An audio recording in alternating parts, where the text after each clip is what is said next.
बिस्मिल्लाहिर्रहमानिर्रहीम। तमाम दोस्तों को अस्सलाम वालेकुम।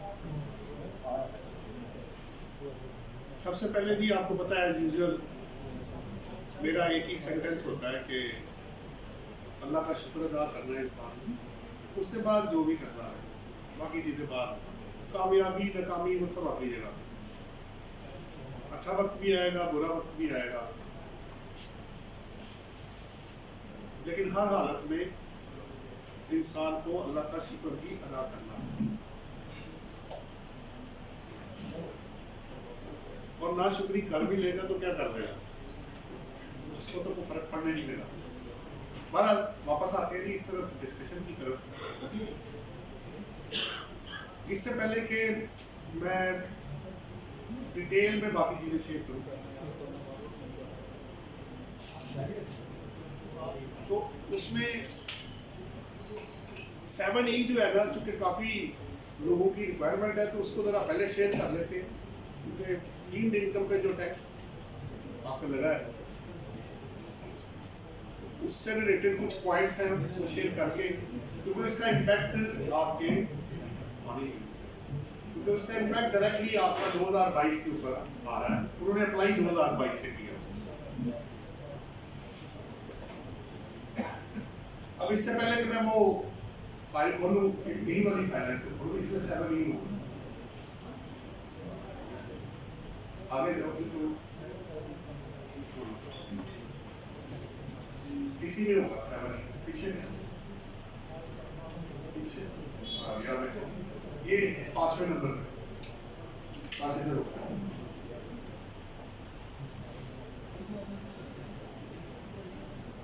मैंने इसलिए लिखा था कि जो इम्पैक्ट है वो 2022 के ऊपर क्या आएगा उस पर डिस्कशन हम करेंगे। वैसे तो आपको पता है फाइनेंस एक्ट जो होता है वो 1 जुलाई वो ऑनवर्ड अप्लाई होता है अनलेस अदरवाइज स्टेटेड।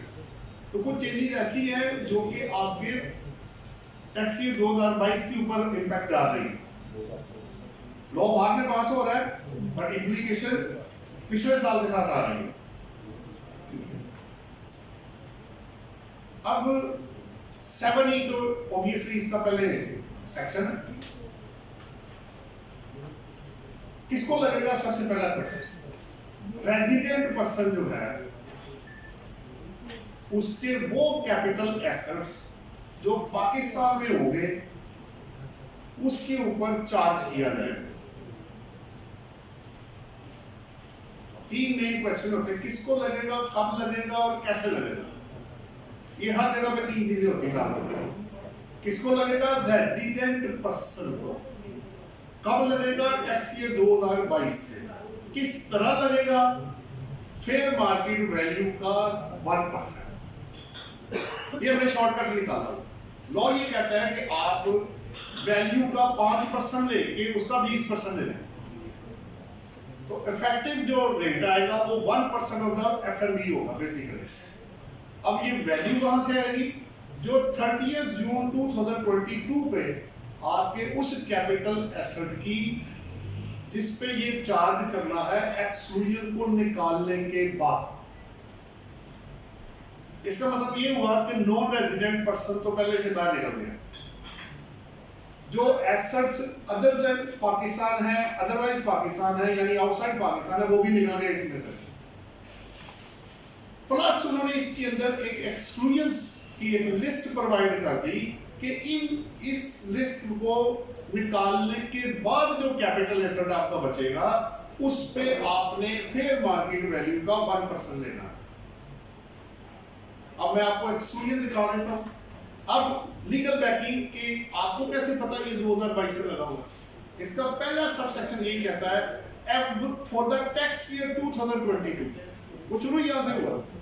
इसका मतलब है कि एंड ऑनवर्ड्स लिखा हुआ है, 22 एंड ऑनवर्ड्स, अनलेस आगे जाके कानून बदल नहीं जाता। तो 22 और 23 में तो जनाब ये लगा हुआ फिलहाल। ये एक अलग इशू है कि कोर्ट में भी ये पेंडिंग केस पड़ा हुआ है। 28 की 29 तारीख उसकी लगी हुई है। अब कोर्ट क्या फैसला करता है और हाई कोर्ट, वो जजेस का काम है, वो हमारा काम नहीं। सो पॉजिटिव रिस्पॉन्स की काफी एक्सपेक्टेशन तो काफी अच्छी है। देखते हैं अब क्या होगा। अभी तो ये लगा हुआ है और रिटर्न का पार्ट बना हुआ है। इनएडवर्टेंटली एक मिस्टेक हो गई है कि जब उन्होंने रिटर्न अपलोड की है तो सैलरी की जो इंडिविजुअल की रिटर्न है उसके अंदर 7E अवेलेबल नहीं है इनएडवर्टेंटली। अब अगर ये कंफर्म हो जाता है तो अपनी लायबिलिटी कैलकुलेट करके जो कि 1% of the fair market value होगी, अगर ये कंफर्म हो जाता है तो डिलीट हो गया तो खत्म। और अगर ये लग गया और उन्होंने बाकी जितने भी है रिटर्न्स है, सैलरी रिटर्न को निकाल के इंडिविजुअल की, नॉन सैलरी, एओपी, कंपनी, तीनों के अंदर उन्होंने 7E को अलग से मेंशन किया हुआ है। वहां आप वैल्यू लिखेंगे fair market value of asset और उसका 1% जो होगा वो उस टैक्स पेयर की लायबिलिटी स्टैंड कर जाएगी जो कि उसने विद द रिटर्न जमा करानी है। ये इस वक्त तक का कानून है। अगर ये बदल गया, अमेंड हो गया, अल्टर हो गया, चेंज हो गया तो वो देखेंगे क्या होता है, वो बात की बात। नंबर 2, अब जो एक्सक्लूजन है बेसिकली आपके सामने है, ये ए से लेके आई तक है। So A B C D E F G H I 9 चीजें ऐसी हैं कि 9 कैपिटल एसेट्स को आपने बाहर निकालना। एक चीज मैं बताता चलूं, इसमें मूवेबल एसेट शामिल नहीं है, ये सिर्फ इमूवेबल एसेट की बात हो रही है। और कैपिटल एसेट की डेफिनेशन भी इसके अंदर उन्होंने बता दी ताकि आपको कोई पहले वर्ड ये इमूवेबल प्रॉपर्टी था, फिर उसकी जगह रिमूव होके ये आ गया कैपिटल एसेट। ये कैपिटल एसेट की डेफिनेशन वही है जो आपके सेक्शन 37 के अंदर पड़ी हुई है, तो जिसमें आपके बिजनेस से कनेक्टेड है या नहीं है, स्टॉक इन ट्रेड निकल जाएगा, consumable, depreciable asset, share, securities, movable assets उन्होंने तमाम आपके निकाल दिए इसमें। फिर बचा क्या? इमूवेबल ही बचा, और तो मेरे पास है कोई नहीं अब कैपिटल एसेट। अच्छा, अब कौन से एसेट्स हैं जिनको मैंने इसमें से निकाल देना है, यानी जिनके ऊपर कैपिटल, जिनके ऊपर डीम्ड इनकम का जो टैक्स है जो कि 1% इफेक्टिव आ रहा है वो अप्लाई नहीं होगा। ये वो लिस्ट है, नेगेटिव लिस्ट जिसे आप कहते हैं। आपके लिए पॉजिटिव, उनके लिए नेगेटिव। उनके लिए क्यों नेगेटिव? क्योंकि इसमें उनको मिलना नहीं। आपके लिए पॉजिटिव क्यों? क्योंकि आपको रिलीफ है इसके अंदर। तो one capital asset owned by the resident person. अब फर्ज कर ले मेरे पास 2 एसेट्स हैं, अज्यूम कर लेते हैं, एक मेरा 4 कनाल का घर है और एक मेरे पास 2 कनाल का घर है। तो एक कैपिटल एसेट आपको इसमें से छूट मिल जाएगी। अब बंदे की कोशिश होगी कि जो हायर वैल्यू हो वो निकल जाए, दूसरे वाला एक अंदर आए, लेकिन बाकी एक्सक्लूजन को भी निकालना है। दूसरा, अगर आपके बिजनेस प्रेमिसेस है, आप बिजनेस जहां कर रहे हैं, रेंटेड की तो बात नहीं हो रही क्योंकि इसमें ओन्ड होना लाजमी है। अगर आपकी ओनरशिप ही नहीं है फिर तो पैसे भी खत्म हो गया। इसका मतलब है कि अगर एसेट ओन्ड नहीं है तो फिर वो इसके अंदर शामिल नहीं होगा। जैसे लीज पे एसेट होते हैं, आप लीज पे ले लेते हैं चीज, तो जब तक टाइटल आपको नहीं मिलेगा ओनरशिप आपके पास नहीं आएगी। तो बिजनेस प्रेमिसेस, अगर मैं फर्ज कर ले कराची, लाहौर, इस्लामाबाद, चारों जगहों पे मैं बिजनेस कर रहा हूं और मेरे अपने ऑफिसेज हैं चारों,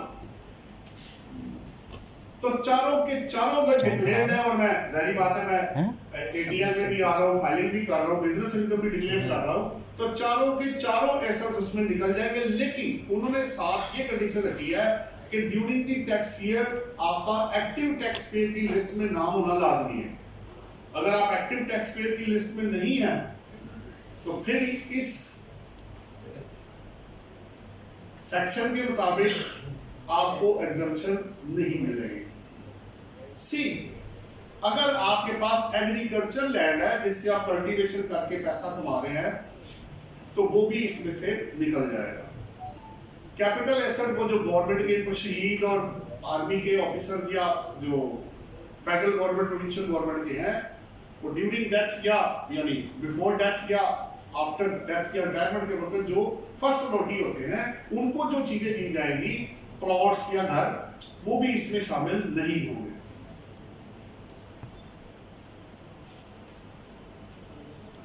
3, 4 और यदि 5, अगर आपको property during the tax year 22 acquire करें, इसमें 22 वर्ड नहीं है, उसमें लिखा अगर ड्यूरिंग दी टैक्स ईयर अगर आप कोई प्रॉपर्टी लेते हैं, इसका मतलब ये हुआ कि अगर मैं कोई प्रॉपर्टी 22 या 23 में लूंगा, तो जिस टैक्स ईयर में मैं लूंगा और उस पर 236 के परचेज का टैक्स मैं दे देता हूं, वो भी इसमें शामिल नहीं हो।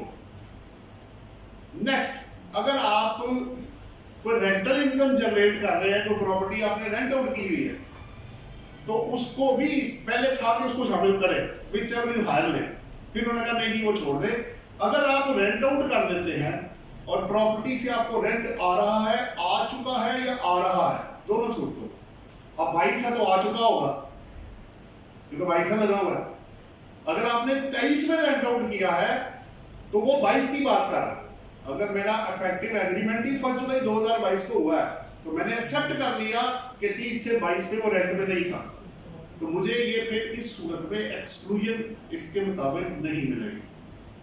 जितने भी एग्जम्पशंस, टैक्स क्रेडिट्स और रिडक्शंस होते हैं, चाहे वो कस्टम्स एक्ट है, इनकम टैक्स लॉ है, सेल टैक्स है, सर्विसेज का है, पीआरए है, सिंध है, व्हाटएवर, वो सब कंडीशनल होते हैं। अगर आप कंडीशन या कंडीशंस मेट करेंगे तो तभी आपको वो मिलेगा, अदरवाइज वो आपको नहीं मिलेगा। क्यों नहीं मिलेगा? अगर हर एक के लिए ओपन कर दें तो फिर तो रिजेक्शन किसी की होगी नहीं, कभी सबको मिल जाएगा, मिलेगा जरूर, but on the fulfilment of specified conditions. चलो, फिर उन्होंने कहा कि नेक्स्ट, अगर आपके एसेट की fair market value in assets को जो ऊपर गिवन थे, इनको निकालने के बाद फिर भी आपके पास एसेट्स है, तो उसकी वैल्यू आप चेक कर ले, फेयर मार्केट वैल्यू, अगर वो 25 मिलियन से ज्यादा नहीं है तो वो भी माइनस हो जाएगा। 25 मिलियन इतनी बड़ी रकम नहीं है। अब यहां वर्ड है एग्रीगेट है, अगर मेरी एक है तब भी, अगर 2 है तो दोनों को जमा करके, अलग अलग नहीं देखना। आप एक अच्छे इलाके में जाके किसी भी सोसाइटी में कहीं जाके 5 मरले का आप घर लेंगे, तो चल रही हो सोसाइटी, तो आप देख ले आपको कितने में 5 मरले का डबल स्टोरी का घर मिलेगा। 2 करोड़ तो नॉमिनल सी टोटल देखो।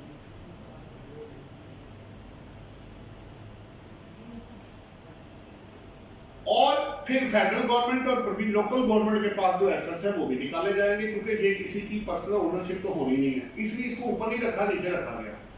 और आखिर में उन्होंने कहा कि अगर आप डीएनएफई में रजिस्टर्ड है और प्रॉपर्टी की सेल परचेज में इंगेज है, तो वो पहले ही कैपिटल एसेट से निकल गया था स्टॉक इन ट्रेड के तौर पर। लेकिन यहां बिल्डिंग्स को निकालने के लिए आपको पता डीएनएफई में रजिस्ट्रेशन मस्ट है। अब कोई प्रॉपर्टी डीलर उसकी रजिस्ट्रेशन के बगैर सेल परचेज नहीं कर सकता, उसकी रिपोर्टिंग होगी, रिकॉर्ड मेंटेन करना पड़ेगा प्रॉपर। खुला खाता बंद हो गया जनाब। और पीछे एंटी मनी लॉन्ड्रिंग वाले हैं, वो आपको पता है, अगर आप कोई ऐसी ट्रांजैक्शन कर देते हैं जिसका जवाब कोई नहीं है, तो कितने लोगों को एंटी मनी लॉन्ड्रिंग वालों ने पकड़ा हो कि भाई ये पैसा कहां से आया तुम्हारे पास, करते क्या तुम? स्मगलर हो, टेररिस्ट हो, वेपन्स है, या नार्कोटिक्स में एंगेज हो, ह्यूमन ट्रेडिंग करते हो, क्या करते हैं? ये पैसा कहां से आया भाई तेरे पास? इतना आसान नहीं होगा। आपने तो कह दिया ना फुलदे वाले के अकाउंट में पैसा आ गया, उसने डिनाई कर दिया कि मेरा नहीं है, तो ठीक है जी, सारी चीजें चेक करो, पैसा कॉन्फिस्केट करो। सो अंधाधुंध जो ट्रांजैक्शन है वो बंद हो गई जनाब, उसका जवाब प्रॉपर होना चाहिए। अगर नहीं होगा तो उस बंदे के लिए एंटी मनी लॉन्ड्रिंग की जो सजा है ना, मेरा ख्याल है 10 मिलियन तो पेनल्टी है, 7 साल के 5 साल, कितना मुझे ज़बानी याद नहीं, इस पे सेमिनार हमने किया था, सजा है। तो इतना हैवी किस्म की पेनल्टी और सजा कौन बंदा भुगतना चाहेगा? पहला तो नहीं है इसके। 7E के अंदर अच्छा आने का पर्पस क्या है? इंडिया से इंपोर्ट हुआ है, इंटेंशन क्या है कि वो प्रॉपर्टी जो प्रोडक्टिव पर्पस के लिए यूज नहीं हो रही, अनप्रोडक्टिव पड़ी हुई है, उसके ऊपर टैक्स लगाया जाए ताकि लोग पैसा उसमें से निकाल के तो कहीं और इन्वेस्ट करें। अब ऑब्जेक्शन सिर्फ एक बात ही बन जाता है, इसके अंदर हमारी रिक्वेस्ट ये है कि जो विरासती प्रॉपर्टी है, अब एक बंदे के पास आ गई है, whatever intention behind it, death का तो किसी बंदे को नहीं पता ना, किसी वक्त भी नंबर लग गया तो खत्म, उधर ही कहानी खत्म हो जाएगी। तो क्या उस बंदे के लिए जिसको विरासत में जमीन आई है, जिसने अभी कुछ पैसा उससे नहीं कमाया, पड़ी हुई है, तो वो आपको उसकी वैल्यू का 1% फेयर मार्केट वैल्यू का कहां से पे करेगा? इसलिए ये चैलेंज हुआ है। बाकी देखते हैं रिजल्ट क्या निकलता है। ये 7E से कनेक्टेड पॉइंट्स थे जो मैंने आपके साथ शेयर करने थे कि आप एक्सक्लूजन के अलावा जो भी होगा, एक और भी पॉइंट है वो भी ले लें, ताकि इसमें जो आपने देखा ना सी वाला, सी के साथ लिखा हुआ है excluding farm house and land annex there. अगर आपके फार्म हाउस है तो उसमें उन्होंने एरिया बता दिया, ये मैंने नेक्स्ट में लिख दिया। फार्म हाउस वो बी नंबर पे, ऊपर कैपिटल एसेट है ए और बी में आपको फार्म हाउस नजर आ रहा है। उसमें वर्ड उन्होंने यूज किया कम से कम जो area 2000 square yard with minimum covered area 5000 square feet होगा एक फार्म हाउस का, तो उसको इसके अंदर शामिल किया जाएगा। प्लस उन्होंने कहा अगर एक से ज्यादा है ड्वेलिंग हाउस बने हुए हैं तो एरिया उन्होंने 2000 स्क्वायर यार्ड से ज्यादा होगा, तो तब उन यूनिट्स को फिर जमा करके तो फिर उसके ऊपर टैक्स अगर बनता होगा तो चार्ज किया जाएगा। सो एग्जम्पशन एग्रीकल्चरल लैंड के लिए है, अगर आप उससे एग्री इनकम जनरेट कर रहे हैं। उसके साथ जितनी कुछ जमीन है, फार्म हाउस है, अदरवाइज है, कि उन तक एग्जम्पशन एक्सटेंड नहीं की गई है, उसको शामिल किया गया है कैपिटल एसेट के अंदर, अनलेस आप उसको एग्रीकल्चर पर्पस के लिए इस्तेमाल कर रहे हैं। ये 7E से कनेक्टेड कुछ पॉइंट थे। अब मैं आता हूं वापस आपका जो, अगर आप इस पे जरा देखो, इसमें अगर प्रैक्टिकल एग्जांपल दी हुई है तो वो भी दिखा देते हैं। पहले आप इसके रेट्स भी ले लेना पीछे और ऊपर वाले पेज, ये ऊपर स्लाइड 137 को क्लिक करो, वो ऊपर ये रेट्स हैं जी इसके।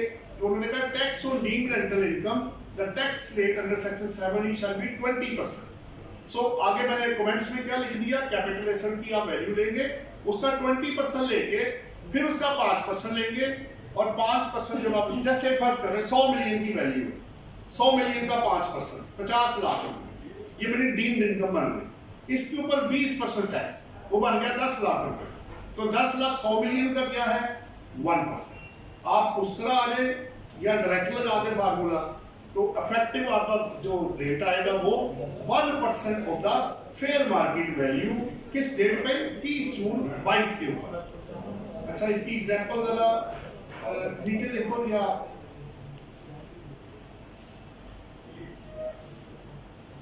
वो दूसरे वाले में होगी,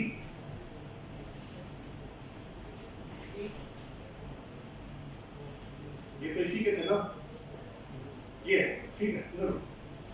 ये आपके पास ही अपने पास से हमने एक सेल्फ मेड एग्जांपल बना ली कि भाई एक बंदा है जिसके के ये एसेट्स है 5, आगे कॉस्ट भी गिवन है 30 से 22 पे, और 22 पे उसकी जो फेयर मार्केट वैल्यू है जो मार्केट में खर्च करेगा वो भी गिवन है। अच्छा, करना क्या है, मैंने इंटेंशनली नीचे येलो कलर किया हुआ कि अगर एक बंदा नॉन रेजिडेंट है इन पाकिस्तान और ये एसेट्स है, उसके पहले 3 एसेट्स आउटसाइड पाकिस्तान है और अगले 2 पाकिस्तान के अंदर है, और मैंने सारे वो वाले रखे जो कि कैपिटल एसेट में फॉल कर रहे हैं, क्योंकि एक्सक्लूजन में अगर गया तो फिर तो सवाल ही कोई नहीं, फिर तो खत्म हो जाएगा। अब अगर एक बंदा नॉन रेजिडेंट है, तो मैंने आपको शुरू में क्या बताया था कि ये सिर्फ रेजिडेंट पर्सन के ऊपर है, ये नॉन रेजिडेंट पर्सन के ऊपर एप्लीकेबल नहीं है। तो जब आप आगे जाएंगे सॉल्यूशन की तरफ, तो पहले केस में क्या लिखा, please note that section 7 is not applicable on non resident person in Pakistan. तो जब एप्लीकेबल ही नहीं है तो फिर नॉन रेजिडेंट को परेशान होने की जरूरत नहीं है। तो परेशान किसने होना है, जो रेजिडेंट है। अब वो क्या करेगी, उसके लिए क्या है कि जो आउटसाइड पाकिस्तान है पहले तीनों वो तो बाहर निकल जाएंगे, क्योंकि एसेट्स इन पाकिस्तान हेल्ड होना जरूरी है। तो 2 एसेट बचे, नॉन एग्री लैंड और हाउस है DHA पाकिस्तान। ये मैं अज्यूम कर रहा हूं कि ये एक्सक्लूजन में नहीं है। अब कॉस्ट गिवन है 4 करोड़ और फेयर मार्केट वैल्यू है 70 मिलियन। घर की कीमत है जी 15 मिलियन, लेकिन फेयर मार्केट वैल्यू है 4 करोड़। तो किसका लेना जी? फेयर मार्केट वैल्यू का। तो 78 और 48 आपके सामने है। उनको जमा किया, 110 मिलियन वैल्यू बन गई। उसका मैंने 5% लिया, 55 लाख, और 55 लाख का जो 20% है, जो 11 लाख, जो कि ultimately 1% of the fair market value आपको नजर आ रहा है। This is the actual tax liability under section 7E of the Income Tax Ordinance 2001। ये आपने 11 लाख रुपए जमा करवाना है। अगर हाई कोर्ट डिपार्टमेंट की फेवर में जजमेंट दे देता है कि नहीं भाई ये लोगों ने पे करना है, स्टे तो नहीं है, नहीं अभी कुछ नहीं है, अभी तो कुछ भी नहीं, अभी ला करना ही, अभी तो ये है। तो रिक्वेस्ट किया है कि जब तक कोई फैसला नहीं हो जाता, रिटर्न्स बना के सेव कर ले। जिनको ये लगता है उनकी रिटर्न्स अभी फाइल ना करें, और जिनको नहीं लगता उनकी रिटर्न्स आप फाइल कर सकते हैं। लेकिन इसके साथ एक और पॉइंट भी है, सीवीटी, वो भी जरा ध्यान में रखें। कैपिटल वैल्यू टैक्स, अच्छा ये लगा है इनसाइड पाकिस्तान और वो लगा है एसेट्स हेल्ड आउटसाइड पाकिस्तान, और वो भी 2022 से लगा। इंटरेस्टिंग चीज अब ये हो रही है, आया बाद में है, अब लोग उस तरफ ध्यान नहीं दे रहे। जिनके एसेट्स आउटसाइड पाकिस्तान है और वो रेजिडेंट इंडिविजुअल है पाकिस्तान में, अच्छा उधर सारे एसेट्स हैं, उधर कैपिटल एसेट नहीं है, share, stocks, property, cash, bank balance, investment, सब कुछ शामिल है उसके अंदर। लेकिन एक छूट है, अगर आपके एसेट्स 100 मिलियन से ज्यादा होंगे पाक रुपीज में, तो तब वो लगेगा। तो आप उसकी वैल्यू पहले निकालेंगे एज ए रेजिडेंट इंडिविजुअल, उसको कैलकुलेट करेंगे, और कैलकुलेट क्या करना है, आपने डिक्लेयर करना है जनाब। आपकी वेल्थ स्टेटमेंट के अंदर आउटसाइड पाकिस्तान के टोटल एसेट रिपोर्ट हुए हुए हैं, आपने मेंशन करने हैं वहां पे, आपने लिख के देना उसको कि पाकिस्तान के अंदर ये वाले हैं और पाकिस्तान के बाहर वाले ये है। मैंने खुद लिख के देना है एज ए रेजिडेंट इंडिविजुअल, वरना वेल्थ स्टेटमेंट ही फाइल नहीं होगी, जाएगी कैसे वहां पे? तो आपने ऑलरेडी उसको दिया हुआ है 21 में, और 22 की जब आप फाइल करेंगे उनको ऑटोमेटिक पता चल जाएगा। अक्सर लोग सीबीटी की तरफ ध्यान नहीं दे रहे, क्योंकि ये चुप चुपीते कानून पास हो गया है, और इस पे सेमिनार में भी लोग बात नहीं कर रहे। ये जब आप रिटर्न फाइल करेंगे और आगे से शो कॉज नोटिस इशू होगा, और पावर भी टैक्सेशन ऑफिसर के पास ही है, ये भी बताता चलो। लॉ अलग है, रिकवरी, प्रोसीडिंग, अपील, सब कुछ टैक्सेशन ऑफिसर के पास अवेलेबल है। सो उसको भी जरा ध्यान रखिएगा कि मैं आप रिक्वेस्ट कर रहा हूं कि सीबीटी को भी जरा देखें, जिनके एसेट्स आउटसाइड पाकिस्तान 100 मिलियन से ज्यादा होंगे तब वो चार्ज होगा 2022 से। फर्स्ट ये 22 है, 23, ये जरा देख रखना। अब सो उसका लॉ चूंकि अलग है, वो डायरेक्ट टैक्सेस का हिस्सा नहीं है, वो सूबों के थ्रू आया है, उधर से आ रहा है। दिस इज वाई के लोगों को पता नहीं कि ये हो क्या रहा है। तो बजट के ऊपर और फाइनेंस एक्ट पे तो सारी बात कर रहे हैं, उसके ऊपर जरा खोलो, जरा वो दिखाओ जी पीछे। हेलो सीबीटी वाला, इसको मिनिमाइज करके ना वो ऊपर दिया होगा, वो भी एक नजर दिखाओ, मैं आपको वो भी दिखा देता हूं। विद प्रैक्टिकल एग्जांपल लिखा होगा सीबीटी ऊपर ये है, खोलो इसके जरा करो ना इसको मैक्सिमाइज, आगे आओ। पहले तो ये चार्ट आप देख ले, कैटेगरी जो उन्होंने बनाई है पाकिस्तान के अंदर, रेजिडेंट या नॉन रेजिडेंट को गाड़ियों पे भी लगा है, लेकिन गाड़ियों पे लगाया गया है 2023 से, इसलिए 22 में परेशानी की जरूरत नहीं है। जब 23 आएगा तो उसमें भी फेयर मार्केट वैल्यू का 1% ही है, ये जरा ध्यान में रखिएगा। लेकिन वो क्या कह रहे हैं कि जी आप अपनी कॉस्ट निकालें, 30 जून 22 के ऊपर जो वैल्यू है उसको आपने बेस बनाना है। 1300 सीसी से ऊपर गाड़ी होगी, क्योंकि अभी उसकी इंप्लीकेशन नहीं है, वो बाद में देख लेते हैं। नेक्स्ट जो दूसरे हैं फॉरेन एसेट्स, ये उन्होंने रेजिडेंट इंडिविजुअल के लिए 100 मिलियन से ज्यादा होंगे, तो इसको भी वो साथ देखिए आखिरी कॉलम है एप्लीकेबिलिटी का, from tax year 22 and onward लगा हुआ। होल्डिंग एसेट्स है 100 मिलियन से ज्यादा है, और वो वेल्थ के अंदर आप ऑलरेडी दे चुके हुए हैं, और वो उसका लेगा आउटसाइड पाकिस्तान का 1%, उसने कन्वर्ट करना है। अच्छा अब इशू ये है, मैंने एक प्लॉट लिया था 5 साल पहले पाकिस्तान से बाहर, $50,000 का, अज्यूम कर रहा हूं। उस वक्त डॉलर का रेट था 100 रुपए, आज रेट है 240 रुपए, अज्यूम कर रहा हूं। तो अब आपने जब उसको कन्वर्ट करना है तो रेट 30 जून 22 वाला लगाना है आपने। तो आप सोचें कि वैल्यू किधर पहुंच जाएगी। वो 50,000 को 100 रुपए लगा होगा, जब आप उसको कन्वर्ट करेंगे तो 50,000 को जब 240 से मल्टीप्लाई करेंगे तो उस वैल्यू के ऊपर अगर वो 100 से ज्यादा हो गए एसेट्स, 1% आपको चार्ज हो जाएगा। ये बड़ा एक डिफरेंट सा तरीका है जो उन्होंने बेसिकली घूम फिर के, इसको आप फेयर मार्केट वैल्यू ही कह सकते हैं, लेकिन थोड़ा सा रिलीफ है। उसकी वजह ये है, हो सकता है कि उसका जो डॉलर है वो 50,000 की जगह 1.5 लाख अब हो गया, उसको नहीं उन्होंने कंसिडर किया, लेकिन इफेक्ट रेट के अंदर जाके उन्होंने एडजस्ट कर दिया। इसकी एक एग्जांपल है, वो मैं आपको दिखा देता हूं।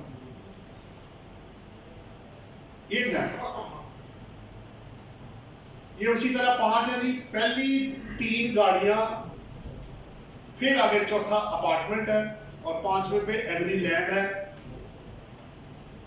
पहले तीनों पाकिस्तान के अंदर गाड़ियां और चौथा और 5वां आपका आउटसाइड पाकिस्तान। अब करना क्या है, फिर वही क्वेश्चन, एक दफा नॉन रेजिडेंट पर्सन, और ये लगना किसको है, रेजिडेंट इंडिविजुअल। नॉन रेजिडेंट पे ये एप्लीकेबल नहीं होना। ये देखेंगे नॉन रेजिडेंट में सिर्फ उसकी गाड़ी के ऊपर लगेगा और वो भी टैक्स ईयर 2023 से उसको चार्ज किया जाएगा। सो गाड़ी में क्या है तरीका, गाड़ी में वो कहते हैं अगर गाड़ी 5 साल के अंदर जितने साल पुरानी होगी, हर साल का 10% आप माइनस कर लें। अगर गाड़ी 5 साल से ज्यादा पुरानी है और आपके पास है तो फिर सीबीटी उस गाड़ी में चार्ज नहीं होगा, जो इनसाइड पाकिस्तान है। अब पहली गाड़ी आप देखें 1000 सीसी है तो 1300 सीसी से कम है, इसको लग रही नहीं। दूसरी 1800 सीसी है, सितंबर 2018 में आई है।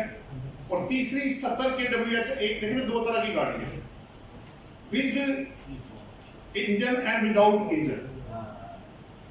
इंजन वाले के साथ 1300 सीसी और विदाउट इंजन जो वो आपकी जो बैटरी वाली है वो 50 kWh से ज्यादा होगा तो तब आपको चार्ज होगा। अब क्या किया आपने, पहली गाड़ी 0 क्योंकि कल्टस थी, 1300 सीसी से कम थी, 0 कर दिया। दूसरी गाड़ी में 30% हमने रिडक्शन चार्ज की वैल्यू लेके, और तीसरी गाड़ी में हमने उसका 1% सीधा चार्ज किया, पहला साल ही था। इनकी वैल्यू निकाली और वैल्यू का 1% लिया तो 86,600 जो है पाकिस्तान के अंदर 2023 का जो टैक्स है ये उसको चार्ज किया जाएगा, लेकिन 23 में। अब आगे बारी इमूवेबल की, नॉन रेजिडेंट की जो सीबीटी है वो फॉरेन एसेट्स पे एप्लीकेबल नहीं है। वो किसके लिए है, सिर्फ रेजिडेंट इंडिविजुअल की बात होगी। अच्छा आगे चलते हैं, ये रेजिडेंट है, पहली गाड़ियों वाला तो था नहीं था। दूसरी तरफ क्या किया कि वैल्यू निकाल के कॉस्ट ऑफ अपार्टमेंट और एफएमई और एग्री रेंट लेके उसका सीधा 1% लिया तो 18,20,000 रुपए ये अज्यूम किया गया है कि उस बंदे को वो जो आपने 7E दिया वो अलग है, जो सीबीटी आप देंगे ये अलग है, जो इनकम टैक्स देंगे वो अलग है, और जो सेल टैक्स आप पे करते हैं वो अलग है। इनको आपने मिक्स नहीं करना, ये सब अलग अलग है। ये दोनों लॉज बाद में पास हुए हैं, वो सेक्शन था, ये कानून था, लेकिन ये दोनों, ये पहले भी था, ये पहले भी लगता था, मुदारबा सर्टिफिकेट पे, गाड़ियों पे, शेयर्स पे, प्रॉपर्टी पे ये लगा हुआ था। लेकिन अप्रैल 20 तक मैंने पहला पेज एक बनाया हुआ है इसका, ये था, ये सीबीटी पहले मूवेबल इमूवेबल मुदारबा सर्टिफिकेट इन पे लगा था। ये अप्रैल 19 2020 में एबॉलिश हो गया था तमाम एसेट्स पे। अब ये दोबारा वापस आया है विद अमेंडमेंट करके, ये दोबारा जो है वो चार्ज किया गया है। सो गाड़ियों पे 1 2023 से और फॉरेन एसेट्स पे 2022 एंड ऑनवर्ड। ये बेसिकली दोनों का बजट के ऊपर जो इम्पैक्ट है वो 2022 के ऊपर आ रहा है। तो आपको नजर नहीं आ रहा होगा, और इसकी रिटर्न में कोई जगह भी नहीं है सीबीडी। ये अलग से फॉर्म 32A में जमा होगा, ये अलग चार्ज है, जिस आप अपने क्लाइंट को चेक कर लीजिएगा। जिसके अगर वो रेजिडेंट इंडिविजुअल है, उसके फॉरेन एसेट 100 मिलियन से ज्यादा होंगे 30 से 22 पे, तो उसको 100 मिलियन का ये मतलब नहीं है कि 110 होगा तो 100 माइनस हो जाएगा, ऐसे नहीं है। फिर सारे के ऊपर लगेगा, और 1% जो होगा वो उसको विद द रिटर्न ये जमा कराना है, वरना उधर से शो का नोटिस इशू होगा कि भाई सीबीडी आपके वेल्थ में ये एसेट्स आ रहे हैं, इस पे सीबीडी 1% था, वो जो आपने पे करना था वो किधर है। तो ये दो चीजें ऐसी थी। सुपर टैक्स तो खैर बड़े सेटअप में है, 150 मिलियन से ऊपर किसी का प्रॉफिट जाएगा तब उसको लगेगा, उसका अभी उतना नहीं है जितना इन दोनों के अंदर जो है ये क्लास जो है ना शुरू हो गया। उस पे तो लोग कोर्ट में चले गए हैं, इस पे मेरे नॉलेज में अभी नहीं आया किसी बंदे ने कोर्ट में गया हो, क्योंकि हर बंदे के एसेट्स या तो होते नहीं है, और अगर वो होते हैं तो वो 100 मिलियन से ज्यादा के नहीं है, लेकिन जिसके हैं उसके लिए 100 मिलियन कुछ भी नहीं है, वो कुछ भी नहीं होना उसने, क्योंकि रेट इतना ज्यादा हाई है। जब उसने कन्वर्ट होना है पावर रुपीज में, तो वो फिर वो टोटल एसेट्स है, ये भी एक मसला है। खाली तू प्रॉपर्टी नहीं है, खाली वो नहीं है, कैश एंड बैंक बैलेंस को भी है। एक दो और पॉइंट, उसमें लायबिलिटीज का जिक्र कोई नहीं है। इसको पढ़ के ये लगता है कि लायबिलिटीज माइनस नहीं होनी, ये एसेट्स की वैल्यू के ऊपर लगा हुआ है, वहां लायबिलिटीज का कोई जिक्र नहीं है, नंबर 1। नंबर 2, सीबीटी पहले था, ये वन टाइम होता है, ये था वन टाइम, क्या अभी भी वन टाइम है? अब जब आप उसको पढ़ते हैं रेट को जाके, जरा देखिए उसमें क्या लिखा हुआ है, ये फ्रॉम टैक्स ये 2022 एंड ऑनवर्ड्स, इसके दो मतलब निकलते हैं। एक ये है कि आगे भी है, और दूसरा मतलब ये है कि जो नया एसेट 23 में आएगा उसको लगेगा। अब आप कौन सा ले रहे हैं, क्योंकि पहले कभी भी कंटिन्यूस बेसिस पे नहीं था, ये वन टाइम लेवी होता है, ये था ही वन टाइम। तो अब इंटेंशन क्या है, वेदर इट विल कंटिन्यू, ये आगे चलता जाएगा। तो एक तो वक्त ये आएगा उतने के ऐसा नहीं होने जितना टैक्स उसको देना पड़ जाएगा, क्योंकि वो तो फिर मार्केट वैल्यू है, वो तो उठा के मांग लेगा 1% आपसे। मैंने एक चीज खरीदी है, जब रेट था 25 रुपए, अब रेट हो गया 225 रुपए, तो मेरा क्या बनेगा? क्या मैं इस पोजीशन में होऊंगा कि आपको पे करूं? अपेरेंटली इसको वन टाइम होना चाहिए। अब इंटेंशन क्या है, क्योंकि नया आया है, मेरे लिए कहना बहुत मुश्किल है कि ये वन टाइम है, पहले वन टाइम ही था, ये क्लियर है। ऑनवर्ड क्या है, क्या सिर्फ नए एसेट्स पे लगेगा, या सिर्फ या सबको जमा करके होगा, ये कैसे होगा? बहरहाल ये दो एक सेक्शन था 7E डीम्ड इनकम पे, और दूसरा था आपका सीबीटी। ये दो बातें आपसे करना बहुत जरूरी था। अब आप आ जाओ वापस। अब आप बेस्ट हम स्ट्रक्चर एक बनाना चाह रहे हैं कि अगर एक तनख्वाहदार बंदे को अपने रिटर्न फाइल करनी है, तो कौन कौन से पॉइंट्स आपको पता होने चाहिए ताकि आप उसका बेस्ट स्ट्रक्चर जो है बना सके। वो पॉइंट मैंने आपके साथ शेयर करा। ये पानी दे दीजिएगा। हाँ आगे आगे बस इधर हो। ये जी मैंने लिंक लगा दी है, हाइपर लिंक आपको पता लगे होते पहले से। सो आगे देखो अगले पेज पे कितने पॉइंट्स हैं, मेरे 18 टोटल पॉइंट्स हैं। पीछे आओ। पहला क्या जी, final income tax return uploaded on e portal. Click करो जी इसकी स्लाइड को। आपको पता है 4 तरह की रिटर्न अपलोड है, salaried individual, non salaried individual, AOP और कंपनी। इसके अलावा और कुछ नहीं है। अच्छा, क्वाइट इंटरेस्टिंगली, मुझे नहीं पता ये मुझे पॉइंट रेज करना चाहिए कि नहीं, एसएमई की जो रिटर्न है वो ऑनलाइन तो अवेलेबल है, लेकिन जो फाइनल ड्राफ्ट आया था उसके अंदर नहीं थी।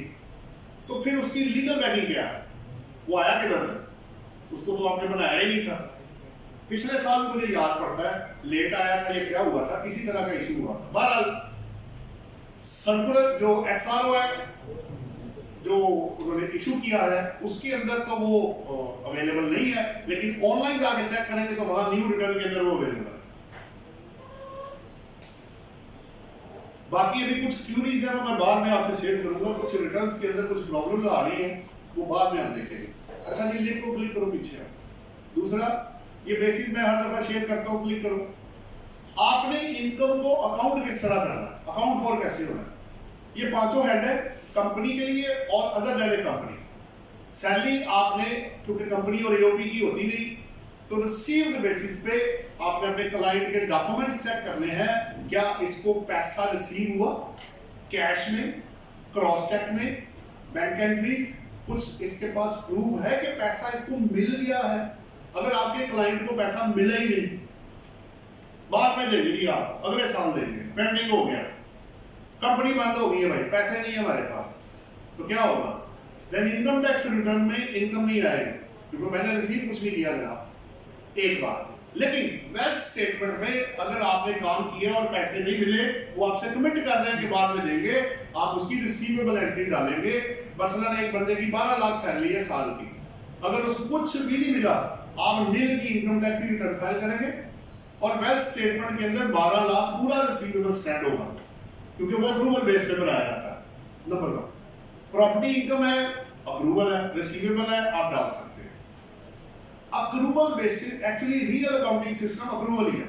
Accrual accounting system cash accounting को कवर करता है, रिसीव्ड और रिसीवेबल दोनों, जबकि जो कैश अकाउंटिंग सिस्टम है वो अक्रूवल को कवर नहीं करता। वो रिसीव होगा तो आएगा, अगर रिसीवेबल है तो आप अकाउंट फॉर नहीं कर सकते, सिस्टम ही उसका अलो नहीं कर रहा। बिजनेस इनकम अक्रूवल है कंपनी के लिए और कोई नहीं है, और अदर देन रिसीव्ड और रिसीवेबल दोनों में से कोई एक चूज कर सकते हैं आप। Capital gain whether amount received और नॉट, अगर डिस्पोजल ऑफ एसेट हो गया तो आपने उसको रिटर्न में ऑफर कर देना। इनकम फ्रॉम अदर सोर्सेज, ये सैलरी से पहला और पांचवा सेम है, ये दोनों ही रिसीव्ड बेसिस पे किए जाते हैं, ताकि आपको पता हो कि आपके क्लाइंट की जो इनकम आ रही है उसकी बेसिस क्या है। ये बेसिकली इसलिए बनाया गया था। आगे देखो जी, ये क्लिक करके वापस आओ, रुक जाओ। कभी भी आपने जो रिटर्न या वेल्थ स्टेटमेंट है उसको डायरेक्टली फीड नहीं करना। पहले आप अपनी computation of income and tax statement बनाएं, फिर अपनी वेल्थ स्टेटमेंट बनाएं, रिकंसिलिएशन, कैश फ्लो सारा बनाएं। आपने बना लिया, उसको फिर फीड करें। जब आप फीड करेंगे आपको ज्यादा टाइम नहीं लगेगा। सिस्टम आपके ताबे है, आप सिस्टम के ताबे नहीं है। आपने सिस्टम को बताना है कि लॉ क्या कहता है, उससे ना पूछें कि लॉ क्या कहता है। तो जो बेनिफिट आपको चाहिए, सारी मेहनत कंप्यूटेशन के ऊपर है। अक्सर लोग कहते हैं कि भाई फीडिंग करना सिखा दे। ओ भाई, फीड तो मेटल पास बंदा नहीं कर लेगा। तो जो तुमने फीड किया वो लीगल है कि नहीं, उसका कौन जवाब देगा? कल को जब शो बाद नोटिस इशू होगा तो जवाब है आपके पास। इसका एक सेंटेंस है हमारा, नो टैक्सेशन विदाउट रिप्रेजेंटेशन। अगर आप रिप्रेजेंटेशन नहीं कर सकते तो फीडिंग ही की है, रिटर्न का आपको पता कुछ नहीं है। So return is just a form, वो फॉर्म्स है, प्रिस्क्राइब्ड फॉर्म्स है। फीड कर दो भाई, डॉक्टर सैलरी डालो, ये डालो, ये डालो। भाई वो गलत है कि सही है, ये आपने तय करना है। So prepare your own computation, सारा कुछ बनाए। अच्छा, आपका काम वो चेक कर रहा है, वो आपका काम चेक कर रहा है, पता लग जाएगा आपको। So never feed directly figures in the income tax return or wealth statement. अपनी बनाए कंप्यूटेशन आपके पास होनी चाहिए, क्योंकि कितनी ऐसी चीजें हैं जो आपको रिटर्न के अंदर नहीं मिलेगी। मसलन मैं एक मिसाल दे देता हूं आपको लास्ट ईयर कैपिटल लॉस आ रहा है, आपने शेयर्स बेचे थे, आपको कैपिटल लॉस हो गया। इस दफा कैपिटल गेन आ रहा है, उसकी रिटर्न में जगह ही कोई नहीं है, कहां डालेंगे? अब मैं क्या करूं? मुझे नेट करके तो फिर फिगर अंदर डालनी पड़ेगी। या तो मैं कॉस्ट के अंदर उसको डालूंगा या रेवेन्यू में एडजस्टमेंट करूंगा। अदरवाइज वहां कैपिटल लॉस ब्रॉड फॉरवर्ड जो होना है, जिसने एडजस्ट होना है ड्यूरिंग द ईयर, उसकी कोई जगह ही नहीं है वहां पे। तो जब जगह ही नहीं है तो तुम कहां डालोगे भाई फिगर? नहीं है वहां पे जगह। एक और भी मैं आज देख रहा था, अगर आपका एओपी से शेयर है और एओपी की इनकम फाइनल डिस्चार्ज में कवर हो, तो वो शेयर रेट पर्पसफुली ऐड नहीं किया जाता।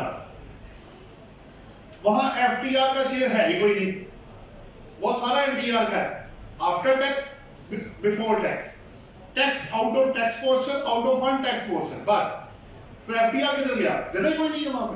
आपकी कंप्यूटेशन में होना चाहिए। वो कल को कहते जनाब आपने शेयर नहीं डिक्लेयर किया, तो आपने कहा जनाब फॉर्मेट में किधर है? यहाँ तो कोई जगह नहीं है जहां मैं फीड करूं उसको, कहां डालूं उसको?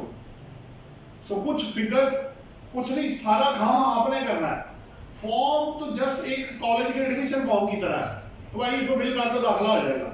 लेकिन जो पर्टिकुलर आप फीड कर रहे हैं एनआईसी के थ्रू, पेरेंट्स के थ्रू, व्हाटएवर जो भी है, गलत सही वो आपने तय करना है। इसलिए फॉर्म को अपने सर ऊपर ना चढ़ाए, आप लीगल फॉर्मेलिटी पूरी करें, वो जस्ट फीड करें, आगे चले जाए। नेक्स्ट 3 चीजों का पता होना जरूरी सैलरी के लिए, employee, employer and employment. Click करो जी। देखिए कितने केसेस ऐसे हैं, जरा आपको बेहतर समझ आ जाएगा। मुझे अब ये पढ़ाने की आपको जरूरत नहीं है, क्योंकि एम्प्लॉयर कौन है? जो पैसे देता है। एम्प्लॉई कौन है? जो काम करता है और पैसे देता है। और एम्प्लॉयमेंट क्या है? जो उनके दरमियान कॉन्ट्रैक्ट हुआ है। एक्चुअली जब आप किसी को कंसल्टेंसी देते हैं ना, आप एम्प्लॉयमेंट का एग्रीमेंट साइन नहीं करते, आप सर्विस एग्रीमेंट साइन करते हैं। आपकी बिजनेस इनकम है, it is not salary income. Employee को एम्प्लॉयमेंट का सर्टिफिकेट दिया जाता है तो उसको सैलरी इनकम कहा जाता है। मसला क्या है? आप अपने एम्प्लॉय को फी, कमीशन या कोई भी बेनिफिट देंगे, इवन के फी और कमीशन भी देंगे एम्प्लॉय को, वो सैलरी की डेफिनेशन में सेक्शन 12 में शामिल है। लेकिन अगर वो एजेंट है, कमीशन ले रहा है, फिर वो एम्प्लॉय नहीं है आपका, वो अलग है। यदि मैं इतनी सेल आपकी करूंगा, मुझे इतने पैसे आप परसेंटेज दे दीजिए। So there is a difference between employ and an agent. So हम क्यों ये फर्क क्यों कर रहे हैं? क्योंकि सैलरी इनकम को कैलकुलेट करने का तरीका मुख्तलिफ है। आप सैलरी के अगेंस्ट खर्चा को नहीं माइनस कर सकते। अब एजेंट कमीशन रिसीव करेगा, वो अपने घर से माइनस कर सकता है। मसलन वो कहते हैं जी मैंने रेंट में दफ्तर लिया हुआ है, मैंने स्टाफ रखा हुआ है, मैं यूटिलिटी का बिल पे करता हूँ, मैं ट्रैवलिंग पे करता हूँ, मैं एंटरटेनमेंट पे करता हूँ, मैं प्रिंटिंग एंड स्टेशनरी पे करता हूँ, वो सारे एक्सपेंसेस वो कमीशन इनकम के अगेंस्ट माइनस कर सकता है। तो एम्प्लॉय क्या करे?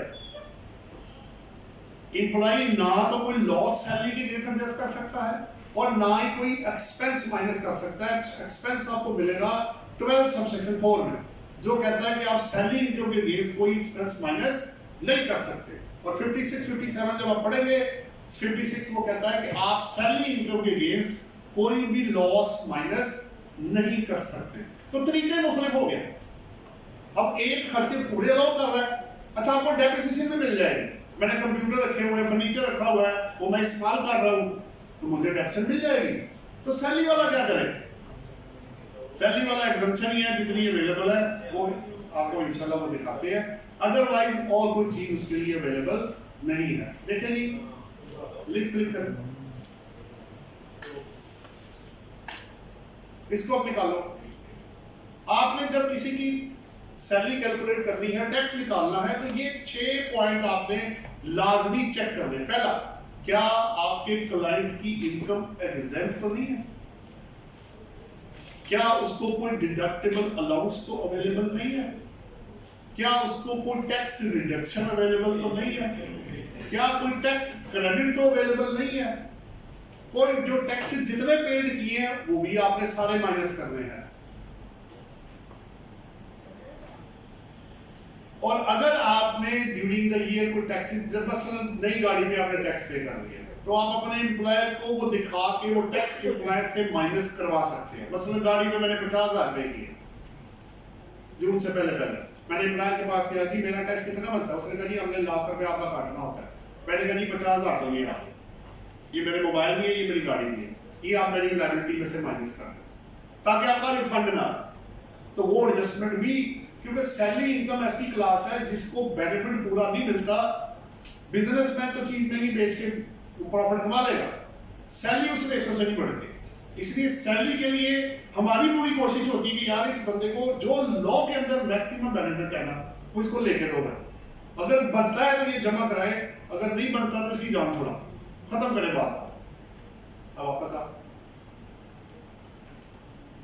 रेजिडेंशियल स्टेटस जी, क्लिक करो जी। ये बहुत जरूरी है, क्योंकि अगर आप 183 दिन पाकिस्तान में हैं या फेडरल या प्रोविंशियल गवर्नमेंट एम्प्लॉई है, वेयर एवर पोस्टेड, तो आपको पाकिस्तान में 2022 के लिए रेजिडेंट इंडिविजुअल ट्रीट किया जाएगा। उसके बाद होगा क्या? साथ ही वो क्वेश्चन नीचे वाली बाहर आ जाएगी। अगर आप रेजिडेंट है तो पाकिस्तान सोर्स इनकम और फॉरेन सोर्स इनकम को ऐड किया जाएगा। सैलरी को निकाल के अगर आप बाहर टैक्स पे कराएंगे तो। और नॉन रेजिडेंट के लिए क्या है? मैंने सेक्शन भी साथ लिखा हुआ है।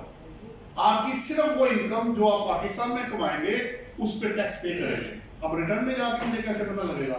एट्रीब्यूट्स को जाके क्लिक करें, वो आपसे पूछेगा कि ये नॉन रेजिडेंट है, यस कर दें। आपको कैसे पता लगा? भाई वो 183 दिन पाकिस्तान में नहीं था, तो नॉन रेजिडेंट निकलेगा, फिर क्या होगा? नॉन रेजिडेंट को वेल्थ स्टेटमेंट फाइल करना लाजमी नहीं है। नॉन रेजिडेंट सिर्फ उस इनकम पे टैक्स पे करेगा जो पाकिस्तान में कमाएगा। इसका इनवर्स रेजिडेंट के साथ है। रेजिडेंट की वेल्थ स्टेटमेंट लाजमी है, और आपको पता है कि अब जो आपका वेल्थ स्टेटमेंट है उसकी एक्नॉलेजमेंट सेपरेट नहीं है। जो रिटर्न की एक्नॉलेजमेंट निकलेगी वही वेल्थ स्टेटमेंट की एक्नॉलेजमेंट है। लेकिन अगर आप वेल्थ रिवाइज करेंगे फिर वो आपको रिवाइज वेल्थ की एक्नॉलेजमेंट अलग से निकाल के देगा। सो आपको ये पता होना जरूरी है कि आपका क्लाइंट रेजिडेंट है कि नॉन रेजिडेंट है। ये बड़ा इंपॉर्टेंट है। आप क्लिक करो, वापस आओ। नेक्स्ट क्या है? सैलरी। सैलरी के लिए मुख्तलिफ चीजें क्या देखनी है? इसको एरिया तनख्वाह तो नहीं मिल रही, इसको एडवांस पैसे तो नहीं मिल रहे, इसको हो सकता है पैसे मिले ही ना हो। जिस सिचुएशन में भी आप जाएंगे आप चेक करें कि जो उसका टैक्स बनता है वही वाला आपने जमा करवाना है। देखिए कानून किसी का भी नहीं है, ना मेरा, ना आपका, ना टैक्स डिपार्टमेंट का, कानून किसी का नहीं है। तो कानून है किसका? जो सही काम करेगा वो उसके साथ, जो सही काम नहीं करेगा कानून उसके अगेंस्ट अपनी प्रोविजंस को इन्वोक करेगा और आपको ऑब्वियसली टैक्स लगाया जाएगा। अब इसमें यदि कोई दिखाओ भी, इसमें मुख्तलिफ सेक्शन यदि 12, 13, 14 है जो आपको सैलरी के बारे में, इनकम के बारे में बताते हैं। ये सेपरेट ब्लॉक वाले भी इसके अंदर कवर्ड है, एरियल वाला भी मैंने आपको बताया। फिर आपको अगर रिटायरमेंट बेनिफिट आ रहा है तो उसमें भी कुछ बेनिफिट अवेलेबल होते हैं, जैसे पेंशन है, एग्जेम्प्ट है, प्रोविडेंट फंड वाला है उसमें पार्शियल एग्जम्पशन है, वो भी आपको देखनी पड़ेगी। अब वापस आओ, आप अपने क्वेश्चन नोट कर लीजिएगा, वो बाद में एक्शन ले लेंगे। क्या था नेक्स्ट की? एग्जम्पशन दीजिए भी मैंने आपके लिए चार्ट बनाया है, दो तरह के हैं। इसके आगे ना शीट में ठहर। पहला है मुख्तलिफ सेक्शंस के अंदर एग्जम्पशंस है, वो उसकी एक लिस्ट मैंने बनाई है। और दूसरी मैंने पार्ट 1 ऑफ सेकंड शेड्यूल है जो टोटल इनकम की एग्जम्पशन देता है, उसकी एक लिस्ट बनाई है। उसमें से फिर आपके जो मतलब की चीज है इनके अलावा वो भी मैंने साथ रखी है। अगले पेज पे आओ। ये लिस्ट वो है जी 7 जो केसेस है जो 42 से लेके 51 तक मुख्तलिफ सेक्शंस के अंदर एग्जम्पशन है। Diplomatic and United nation exemption है, फॉरेन गवर्नमेंट ऑफिशियल्स है, exemption under the international agreements है, प्रेसिडेंट की तरफ से कोई ऑर्डर मिले, स्कॉलरशिप है आपकी, foreign source income of short term resident individuals है, और foreign source income of returning expatriate है। उनके लिए छूट दी गई है, तो उसको आप यूज कर सकते हैं। जिसमें एक फर्ज करें किसी बंदे को स्कॉलरशिप मिली है एजुकेशन की वजह से, तो पैसा तो आया होगा या पढ़ाई फ्री होगी, कुछ हुआ होगा, तो वो एग्जेम्प्ट फ्रॉम टैक्स है। आपको प्रेसिडेंट की तरफ से, चीफ मिनिस्टर की तरफ से नहीं, प्रेसिडेंट की तरफ से अगर कोई अवार्ड दिया जाएगा मॉनेटरी या अदरवाइज, तो आप कोई कारनामा अंजाम देंगे तो वो आपको वहां बुलाएंगे। वैसे नहीं वो किसी को बुलाते। तो कोई आपसे कारनामा ऐसा हो जाए तो आप उसको, वो स्कॉलर को आपको कोई अवार्ड दे दे, पैसों की शक्ल में, मेडल की शक्ल में, शील्ड की शक्ल में, तो वो एग्जेम्प्ट फ्रॉम टैक्स है। Section 45 of the income tax ordinance 2001। ये दो आखिरी बड़े इंपॉर्टेंट है। थोड़ी थोड़ी बात करूंगा मैं, क्योंकि मैंने दोनों में, एक बंदा क्या हुआ कि बाहर गया पाकिस्तान से, कुछ देर काम किया, 2, 4, 5, 10 साल, वापस आ गया। अब जब वो आया तो लॉ ये कहता है कि उसको आप फॉल करते हैं 51 के अंदर, foreign source income of returning expatriate. अब उसको बाहर से रेंट आ रहा था, और रेंट भी अच्छा खासा था, प्रॉपर्टी रेंट में दी हुई थी। जब वो आया तब वो था ही नहीं पाकिस्तान में। अब जब वो आया तो वो रेजिडेंट बन गया। जब वो बना उधर से, अच्छा बाहर जितनी ट्रांजैक्शन है मोस्ट ऑफ दी कंट्रीज में वो थ्रू बैंकिंग चैनल हो रही है। पर्सनल एक्सपेंसेस, बिजनेस के एक्सपेंसेस, रेंट, ट्रैवलिंग, हर चीज बैंक के अंदर आ रही, एक ही क्लिक के ऊपर सारा आ जाएगा। पाकिस्तान में भी जरा थोड़ा सा टाइम लगेगा, अभी चीजें आहिस्ता आहिस्ता स्ट्रीमलाइन हो गई। बराबर पैसे आए तो मैंने कहा यार ये तो टैक्स भर रहा है, ये तो रेजिडेंट बन गया, तो इसकी तो फॉरेन सोर्स इनकम टैक्सेबल है। तो हम सोच में पड़ गए कि उसने कर दी, पहली दफा ही आया वो, पहले दफा टांग दिया आपने मुझे, तो मेरे लिए कुछ छूट नहीं है पाकिस्तान के अंदर, मैं तो झूठ नहीं बोल रहा, सारा कुछ दे रहा हूँ। तो करते करते हम 51 सेक्शन पे पहुंचे। तो इसकी प्री कंडीशन है कि वो बंदा रिटर्निंग एक्सपेट्रिएट हो, पिछले 4 साल में वो पाकिस्तान में रेजिडेंट ना हो, तो जो फॉरेन सोर्स इनकम होगी जिस साल में वो रेजिडेंट बनेगा वो, और उससे अगले 1 साल में वो एग्जेम्प्ट फ्रॉम टैक्स है। इस सेक्शन की वजह से हमने उसकी एग्जम्पशन क्लेम करा। सो अगर कोई ऐसा केस आ जाए आपके पास तो ये सेक्शन अवेलेबल है, अगर वो इसमें फिट बैठता है तो आप उसका बेनिफिट अवेल कर सकते हैं। नेक्स्ट पेज पे आओ जी, ये आगे आ गए। ये मुख्तलिफ वो एग्जम्पशन है जो सेकंड शेड्यूल पार्ट 1 के अंदर है। नेक्स्ट पेज पे भी आओ। इसमें 3 को मैंने लिंक लगा दिया है, 2 आपसे ज्यादा जरूरी है क्योंकि बाकी सारे गवर्नमेंट और अदरवाइज वाले हैं। तो एक है जी आपका perquisites by virtue of employment, और एक आपका मेडिकल एक्सपेंडिचर बाय इंडिविजुअल। पहले 139 वाला दिखाओ, वो क्या कहता है? 52 नीचे नीचे नीचे नीचे ये कहता है कि अगर आपको मेडिकल अलाउंस एम्प्लॉयर दे रहा है तो 10% ऑफ बेसिक तक वो एग्जेम्प्ट होगा। अच्छा, अब 3 चीजें होती, मेडिकल अलाउंस अलग है, मेडिकल फैसिलिटी अलग है, और रीइंबर्समेंट ऑफ एक्सपेंडिचर मेडिकल वो अलग है। अब प्रैक्टिकल में एक भी हो सकता है, दोनों भी हो सकते हैं, तीनों भी हो सकते हैं, और हो सकता है कुछ भी ना हो। It all depends. तो जिस तरह का केस आएगा उसके मुताबिक कैलकुलेशन बाहर आ जाएगी। अगर आपको मेडिकल अलाउंस है ही नहीं, कुछ नहीं है, बस यही लमसम है, खत्म होगी बात, नहीं है मैरिटर। आपका एम्प्लॉयर कहता है बेसिक सैलरी का 10% मैं तुम्हें मेडिकल अलाउंस दूंगा, तो 6 लाख आपकी तनख्वाह है, 10% उसमें ऐड कर लें, 6,60,000 में तक 60,000 आपका एग्जेम्प्ट हो जाएगा, बाकी 6 लाख की 0% पे चला जाएगा। आप बेनिफिट अवेल कर सकते हैं, बेस्ट प्लानिंग करके। लेकिन विद होल्डिंग स्टेटमेंट फिर अकॉर्डिंगली फाइल होगी और आप एक टर्म्स ऑफ एम्प्लॉयमेंट में लिखा होगा। अगर आपको अपना एम्प्लॉयर मेडिकल फैसिलिटी दे देता है, पैसे नहीं देगा, वो कहता भाई तुम ऐसे करो, पुराने हॉस्पिटल में चले जाओ, पैसे देना मेरा काम है, तुम जाके इलाज करो, तो वो एग्जेम्प्ट फ्रॉम टैक्स है। तीसरा, अगर आपको आप कहते हैं ये मेरे बिल है, ये हॉस्पिटल में सारा हुआ है, मेरा खर्चा, ये मेरे पैसे वापस करना है, वो आपको वापस करेंगे, वो एग्जेम्प्ट फ्रॉम टैक्स होगा। यहाँ केस में क्या हुआ, हमारे प्रैक्टिकल चीजों से लोगों को ज्यादा समझ आ जाता है। एक मतलब टेलीनॉर कंपनी का एम्प्लॉई था, मेरा क्लाइंट था, अब नहीं है, 50-60 हज़ार उसमें तनख्वाह थी, एकदम से उसके अकाउंट के अंदर ना 10 मिलियन आ गए। हमारे भी आंखें खुल गई, भाई ये 1 करोड़ रुपया लोन है क्या, किसने दिया? नहीं जी मुझे टेलीनॉर वालों ने दिया। मैं कहा जी वो किस खुशी में? कहते जी उन्होंने मेरी मदर का ऑपरेशन मैंने करवाना है, इंडिया से ऑपरेशन कराना है मैंने उसका, तो उसका 1 करोड़ रुपया जो बिल है उन्होंने बनाया, तो पूरे का पूरा उन्होंने मुझे ये पैसे दे दिए। That was totally exempt from tax, पूरे का पूरा 10 मिलियन इस क्लॉज की वजह से। लेकिन अगर आपको मेडिकल अलाउंस के साथ मेडिकल फैसिलिटी या मेडिकल की रीइंबर्समेंट दी गई तो मेडिकल अलाउंस की एग्जम्पशन खत्म हो जाएगी, वो 10% जो आपको मिलना था वो नहीं मिलेगा, लेकिन फैसिलिटी और रीइंबर्समेंट आपकी क्या हो जाएगी, एग्जेम्प्ट फ्रॉम टैक्स है, और विदाउट एनी अमाउंट के जो भी होगा वो 10 मिलियन का पूरा हमने एग्जेम्प्ट क्लेम किया। रीइंबर्समेंट ऑफ एक्सपेंडिचर आगे एग्जेम्प्ट, 0 अमाउंट आगे नहीं, पूरी की पूरी अमाउंट खर्च हो।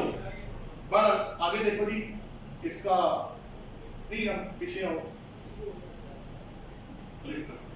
अब पीछे आओ, पीछे एक और रह गया था दूसरी स्लाइड आगे। अब ये 51 वाली दिखाओ। ये ऐसे है जी कि इस वक्त ना 3 इदारे ऐसे हैं, अगर वो आपको आप उनके साथ हो और वो वाली फैसिलिटी आपको मिल जाए। पहला, अगर आप किसी होटल या रेस्टोरेंट में काम करते हैं, वो आपको सस्ता फूड या मुफ्त फूड दे दे। दूसरा, आप किसी एजुकेशनल इदारे के साथ हैं, वो फ्री या सब्सिडाइज एजुकेशन आपके बच्चों को दे दे। तीसरा, अगर आप किसी मेडिकल, आप हॉस्पिटल या क्लिनिक में हैं, वो मेडिकल ट्रीटमेंट आपको मुफ्त या डिस्काउंट पे दे दे, तो जो भी बेनिफिट आपको पहुंचेगा वो 53A क्लॉज के तहत एग्जेम्प्ट फ्रॉम टैक्स होगा।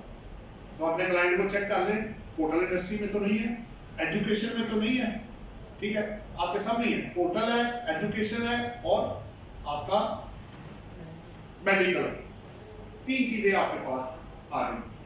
अब आ जाओ वापस, ये आप दोनों यूज कर सकते हैं अगर आप अपने प्राइवेट सेक्टर में बेनिफिट लेना चाहते हैं। जी पीछे पीछे और पीछे, अब इसको लिंक को क्लिक करो। कहां से जी आप एग्जेम्पशन दी डिडक्टेबल अलाउंसेस क्या क्या जी लिस्ट है सिर्फ सिंपल सी ज़कात अगर आपका क्लाइंट पे कर रहा है अंडर दी ज़कात एंड उसर ऑर्डिनेंस अगर वो प्रॉफिट ऑन डेट है ये क्या है अगर उसने कोई लोन लिया है फॉर द एक्विजिशन और कंस्ट्रक्शन ऑफ प्रॉपर्टी ये वो वाला प्रॉफिट ऑन डेट है और तीसरा है एजुकेशनल एक्सपेंसेस अगर आपका क्लाइंट एजुकेशनल एक्सपेंसेस पे कर रहा है और 60D की रिक्वायरमेंट को पूरी करता है तो ये आपकी टोटल इनकम में से माइनस करके तो आपकी टैक्सेबल इनकम निकाली जाएगी तो ये बेनिफिट अवेलेबल है लिंक पे क्लिक करके वापस आओ फिर एडजस्टमेंट ऑफ लॉसेस ये मैंने आपको पहले कराया वैसे दिखा दो ये 56 मैंने बाद में ऐड किया था कि आप अपनी मेरा बिजनेस लॉस आ गया 1 करोड़ पे सैलरी मेरी है 20 लाख रुपए अब लॉस सैलरी के अगेंस्ट नेट ऑफ नहीं होगा मुझे 20 लाख के ऊपर टैक्स देना पड़ेगा जब आप रिटर्न में फीड करेंगे ना वो आपको माइनस किए बगैर ऑटोमेटिक कंप्यूटेशन में 20 लाख पे टैक्स लगा देगा सो आप लॉसेस को सैलरी इनकम के अगेंस्ट किसी भी लॉस को एडजस्ट नहीं कर सकते परमिशन नहीं है अब वापस आओ अगले पेज पे आओ ये भी दिखाओ ये 3 चीजें जी बड़ी इंपॉर्टेंट है बार बार मैं आपसे शेयर करता रहता हूं अब देखिएगा गौर से जरा एक है इनकम एक है टोटल इनकम और एक है टैक्सेबल इनकम एक चेन है पूरी सो इनकम 4 चीजें आप ऐड कर ले तो इनकम आ जाएगी income under normal tax regime income under FTR final tax regime plus dealt income वो भी इनकम पर्पस के लिए शामिल है और लॉस ऑफ इनकम अगर आपको हेड ऑफ से लॉस आ गया है तो उसको भी आप माइनस करके इनकम निकाल सकते हैं टोटल इनकम क्या है इनकम अंडर दी 5 जो भी हमने देखे उसमें प्लस करेंगे आप एग्जेम्प्ट इनकम तो आपके पास आ जाएगी टोटल इनकम और टैक्सेबल इनकम क्या है कि टोटल इनकम में से एग्जेम्प्ट इनकम और डिडक्टेबल लॉसेस जो भी ज़कात प्रॉफिट ऑन डेट और एजुकेशन दिखाए थे वो माइनस करेंगे तो आपके पास आ जाएगी टैक्सेबल इनकम तो इट इज अंडरस्टूड कि मुझे टैक्स ऑन टैक्सेबल इनकम लगना है लेकिन उससे पहले मुझे इनकम टोटल इनकम का पता होगा तो तब मैं टैक्सेबल इनकम पे पहुंच सकूंगा अदरवाइज डायरेक्ट पहुंचना मेरे लिए मुश्किल हो जाएगा और रिटर्न भी इसी तरह बनी हुई है पहला कॉलम टोटल का दूसरा एग्जेम्प्ट का और तीसरा टैक्सेबल का इसी तरतीब में गई हुई है वो भी अब 1 मिनट लिंक पे क्लिक करो ये रेट सी ये वैसे मैंने आपको एक नजर दिखा दो रेट्स आपके पता है 6 लाख पे 0% है और अगले पेज पे मैक्सिमम जो रेट है वो 35% है 2022 के लिए सैलरीड इंडिविजुअल के लिए अगर मैं नॉन सैलरी पे ये आपका सैलरी वाला है सॉरी नॉन सैलरी वाला 4 लाख पे 0% और 60 लाख से ऊपर 35% 2022 के लिए जिसमें आपकी टैक्सेबल इनकम फॉल करेगी अकॉर्डिंगली आपको टैक्स चार्ज किया जाएगा अब आप लिंक पे क्लिक करके वापस आ जाओ टैक्स रिडक्शन दिखाओ ये जी आपके फुल टाइम टीचर्स और रिसर्चर बूस्ट सर्टिफिकेट और कैपिटल गेन जो आपके फेडरल और प्रोविंशियल गवर्नमेंट के जो आर्म फोर्सेस वाले हैं उनके लिए एक में 50 है और एक में 75 है 75 में तब अगर 3 साल बाद होगा तो वो फिर 75% एग्जेम्प्ट हो जाएगा वरना ऊपर 50% क्लोज एफर्ट है इसके अंदर ऊपर 9A है नीचे भी 9A है लेकिन दूसरे अलग अलग इसके वो पार्ट वो अलग अलग है वो अपनी जगह पे है हाँ जी अब वापस आओ रिडक्शन के बाद क्या टैक्स क्रेडिट देखें ये लिस्ट वही है जो रिटर्न के अंदर है 61 से लेके आगे तक ये जाएगा 2 62A 63 64D अच्छा ये D और G जो है ना ये इनएलिजिबल सैलरी की रिटर्न में आ गए हैं ऊपर बिजनेस इनकम है ही नहीं तो क्रेडिट कहां से मिलेगा वो नहीं मिल सकता आपको तो उसकी 3 इनकम है सिर्फ सैलरी के अंदर सैलरी प्रॉफिट ऑन डेट और कैपिटल गेन तो बिजनेस इनकम तो है ही नहीं जब है ही नहीं तो पॉइंट ऑफ सेल और ये जो इंडस्ट्रियल टेकिंग वाला है ये उसको नहीं मिल सकता क्योंकि ऊपर डिक्लेरेशन ही नहीं आ रहा अच्छा वापस आओ जी फिर क्या है एडजस्टेबल जितना आपने टैक्सेस कटे हैं वो माइनस करें आगे चलो फिर फाइनल वाले आप ले लेंगे आगे चलो फिर कंप्यूटेशन ये आखिरी है जी जिस पे जितने भी एक्स्ट्रा फीड करेंगे ना वो घूम फिर के इसके अंदर ट्रांसफर हो जाए सैलरी देखिए इसके अंदर है बिजनेस इनकम इसके अंदर है फॉरेन लॉसेस है एग्री लॉस है टैक्स है डिडक्टेबल लॉस है ग्रॉस आ गया टैक्स चार्जेबल आ गया और करते करते ये सारा आपका रिएक्शन पूरा हो जाएगा। आगे चलो जी, लिंक के बाद लिंक क्लिक करो।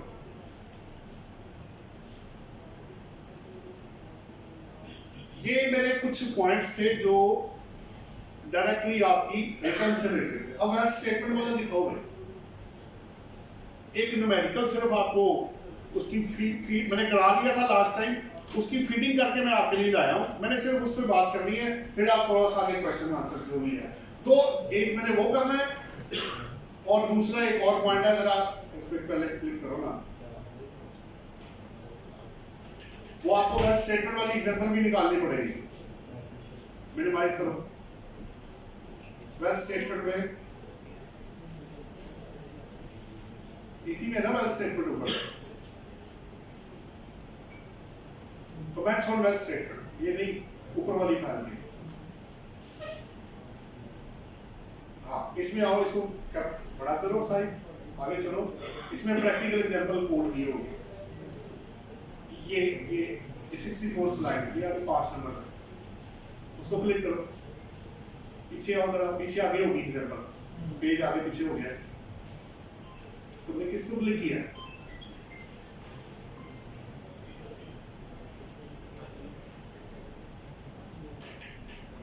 इसको करो क्लिक, पीछे आओ, यहाँ नहीं है, ये है, बस यही है, ऊपर आओ। ये मैंने एग्जांपल ही आपको कल कराई थी पीछे जब सेशन हुआ था। इसको पहले दिखाओ ना एक नजर, ऊपर आओ, कंपटीशन दिखाओ, ऊपर ऊपर। ये थी जी बेसिकली दो मैंने सिंपल सी, मैंने क्या लिया, सैलरी इनकम ली, कैपिटल गेन लिया 13,50,000। अगले पेज पे आओ, इस पे टैक्स निकाला, वो 45 1 लाख कटा हुआ था, 55,000 का मैंने रिफंड मांग लिया। अगले पेज पे आओ, ये वेल स्टेटमेंट हमने की थी, अगर आपको याद हो, डबल एंट्री करके। फिर आगे दिखाओ, इसकी ये कंसीलिएशन बनाई थी, और फिर आगे कैश अकाउंट और कैपिटल था। इसको मिनिमाइज करके जरा रिटर्न निकालो, उसमें टैक्स दिखाओ क्या बना। हाँ, ये दिखाओ, ये एक्नॉलेजमेंट है जी। टोटल एसेट 10.4 मिलियन जो मैंने आपको उधर दिखाए थे। रिफंडेबल आपका 55 आपको मैंने अभी दिखाया। अब इसकी फीडिंग पहले दिखाओ नीचे जाके। ये रिटर्न के अंदर की 12 लाख तनख्वाह डाली गई। अगले पेज पे आगे चलते हैं। ये 1.5 लाख आपका वो कैपिटल एसेट्स पे जो गेन आया, आगे चलो। ये 1 लाख जो आपका कटा हुआ था, आगे चलो। ये 13,50 पे टैक्स 45,000 बना, आगे चलो। और ये आपका रिफंड आ गया 55,000 का। अब हेल्थ स्टेटमेंट में 8.5 लाख के खर्चे थे, इसमें आए। आप ब्रेकअप देंगे पूरे एक्सपेंसेस का। ये वेल्थ वही है, इसका टोटल दिखाओ 10.4 मिलियन होना चाहिए, यही है, ये 10.4 है। उसके बाद कंसीलिएशन है, वो उसी तरह देखिए। पता क्या है, सारा कुछ जो एफर्ट होगी है ना, वो कंपटीशन के अंदर आपने बनाना है। अगर आप समझते हैं कि रिटर्न आपको कुछ सिखाएगी, तो उसने कुछ नहीं सिखाना आपको। It is just the feeding of the figures. ये ऐसे ही है कि आप अपना पूरे पर्टिकुलर्स एक फॉर्म के अंदर फीड कर रहे हैं, लेकिन उसकी ड्यू रिस्पॉन्सिबिलिटी आपकी है, उसकी नहीं है। अगर उसमें कोई चीज गलत गई, वो आपकी जिम्मेदारी है, वो रिटर्न की गलती नहीं है। सो आप अपनी कंप्यूटेशन को बढ़ा के, हम सबसे ज्यादा मेहनत अपनी रिटर्न की कंप्यूटेशन के ऊपर करते हैं, क्योंकि हमें पता है कि हमने कल को इसका जवाब देना है। तो वो जितनी एक्यूरेसी के साथ आएगी रिटर्न में, आप किसी बच्चे को भी बिठा देना, भाई इसको फीड कर दो रिस्पेक्टिंग जगह पे, बाद में चेक कर लीजिएगा, चेक करके उसको फाइल कर दीजिएगा, कोई प्रॉब्लम नहीं है। लेकिन सबसे ज्यादा एफर्ट इसके अंदर है when you will prepare computation of income and tax thereon along with wealth statement reconciliation, सारे डॉक्यूमेंट्स को वेट करने के बाद तब आप आगे जा सकते हैं। अदरवाइज कोई फायदा नहीं इसको फॉर्म को फिल करने का, फंस जाएगा बंदा। एक पॉइंट मैंने और देख लिया, तो मैं आपका सेशन क्लोज करूंगा, फिर आप क्वेश्चन आंसर कर लीजिएगा। अब ना मुझे दिखाओ, जो मेरी फाइल है ना, उसमें 111 जो सेक्शन है ना, उसकी लिंक पे जाकर क्लिक करो। एक बड़ा इंटरेस्टिंग पॉइंट है जी 2023 के लिए, जो अभी तक शेयर नहीं हुआ, तो थोड़ा पीछे चला गया, उसको मैं आगे लेके आया। हाँ, खोलो, इसको मैक्सिमाइज करो, पीछे आओ, इसके लिंक पे क्लिक कर लेना भाई। लिंक पे क्लिक करो, शेयर करनी थोड़ी है। अपने फार्मूले लगा रहे हैं। हाँ, ऊपर जाओ, ऊपर दूसरे तीसरे पेज पे 111 का लिंक दिया होगा, ऊपर चलो।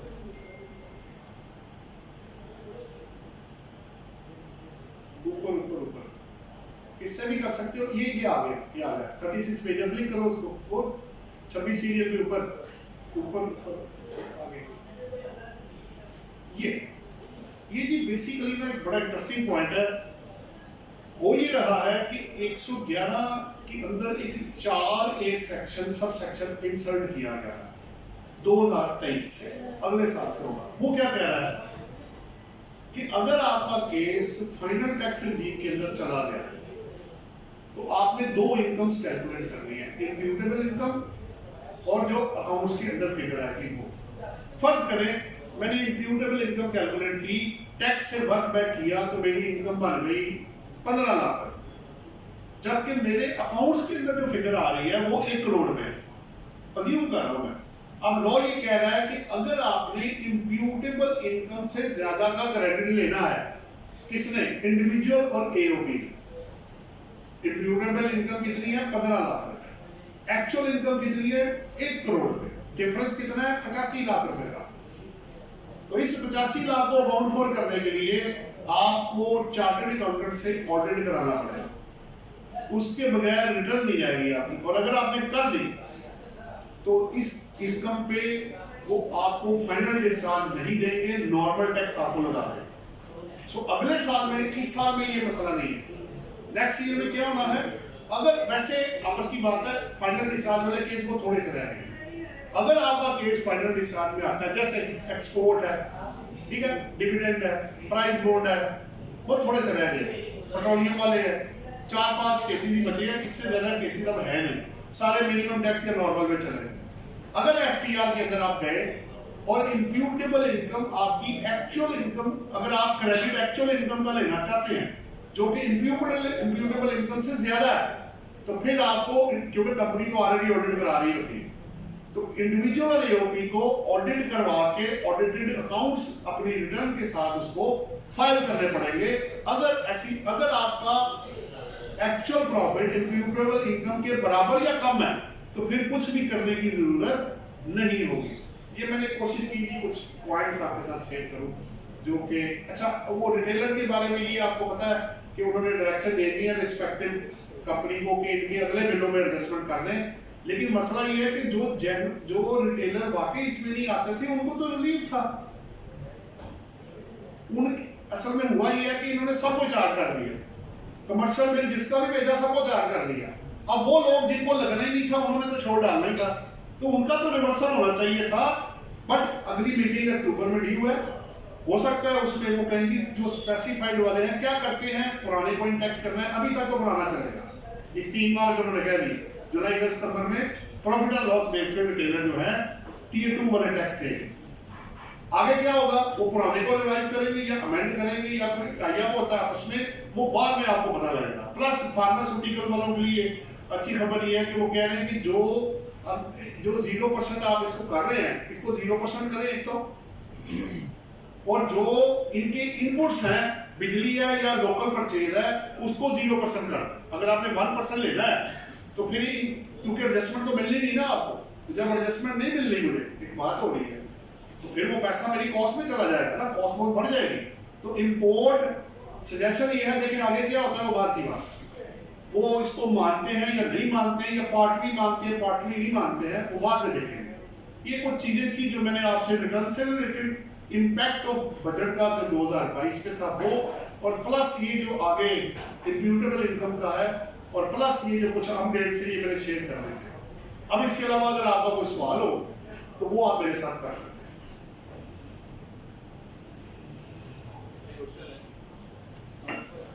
सर एक क्लाइंट की पीटी रिटर्न बन रही थी पिछले लास्ट 2 ईयर से, अब हुआ क्या कि उसकी राशि प्रॉपर्टी उसको आ गई, उसने अपने नाम में वो लेटर ले लिया, पोजीशन लेटर आ गया, उसकी वैल्यू 45 लाख, उसके पीछे में तो पैसे नहीं है, उसके क्या नहीं है, पैसे ही नहीं है, वो क्या राशि लिए करेंगे उसको वैल्यू डालेंगे क्या नहीं? देखिए वो जारी बात है, फिर आप प्रोसेस में लोन लें किसी से या आप जमीन बेचें, सोर्स को क्रिएट करना पड़ेगा। ये एमनेस्टी में भी यही सवाल था, एक बंदा वाइट करता है, टैक्स के पैसे नहीं है उसके पास, तो वो क्या करें, लोन ले लो भाई क्रॉस सेक्टर, या कोई चीज बेचो अपनी। सर है ही नहीं है।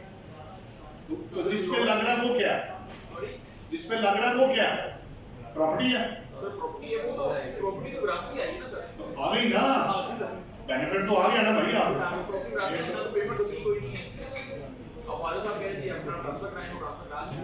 क्रॉस सेक्टर लोन ले लो। यूनिवर्सिटी में भी ये क्वेश्चन हुआ था, एक बंदा देखिए पैसा होगा तो टैक्स जमा होगा ना, तो टैक्स शामिल करके हम फिर यूनिवर्सिटी वेल करते थे। अगर वो नहीं कर सकता तो किसी से क्रॉस सेक्टर में लोन ले लें, तो टैक्स पे कर दे या कोई चीज बेच दे, यही हो सकता है ना। और मैंने करना क्या है, अगर मेरी इनकम नहीं है और मैं टैक्स जमा कराना चाहता हूँ वाइड सोर्सेज से, तो मेरे पास ऑप्शन क्या बच जाएगी, पैसों को बंदोबस्त करूँ भाई। और मैंने क्या करना है जी, आप तक मेडिकल जो है तनख्वाह में गवर्नमेंट एम्प्लॉई है उनको मेडिकल अलाउंस मिलता है 3,000 या 4,000 पर मंथ मिलता है, बाकी तो ट्रीटमेंट भी मिलती है उनको, ठीक है, लेकिन मेडिकल अलाउंस भी मिलता है। तो क्या वो एग्जाम्प्ट होगा? जी फिर वो टैक्सेबल हो जाएगा। वो टैक्सेबल अगर मेडिकल फैसिलिटी के साथ आपको मेडिकल अलाउंस मिला या रीइंबर्समेंट के साथ, 139 क्लॉज जब आप आगे पढ़ेंगे ना, तो वो यही कहता है कि जी अगर ये अलाउंस मिला तो एग्जेम्प्ट है, और अदरवाइज अगर फैसिलिटी और रीइंबर्समेंट के साथ मिला तो फिर अलाउंस की एग्जम्पशन खत्म हो जाएगी। और रीइंबर्स अच्छा, इसमें कंडीशन अब ये है कि आपने उसकी कंडीशन मेट करनी है। ये टर्म्स ऑफ एम्प्लॉयमेंट में लिखा होना चाहिए कि आपको दिया जा रहा है, अपने पास से ही आप अज्यूम कर लेंगे कि खुद ही वर्क बैक करके आप डाल लेंगे। सैलरी स्लिप में शो जी ऑब्वियसली आपके ब्रेकअप सैलरी सर्टिफिकेट में उसमें होना चाहिए उसमें।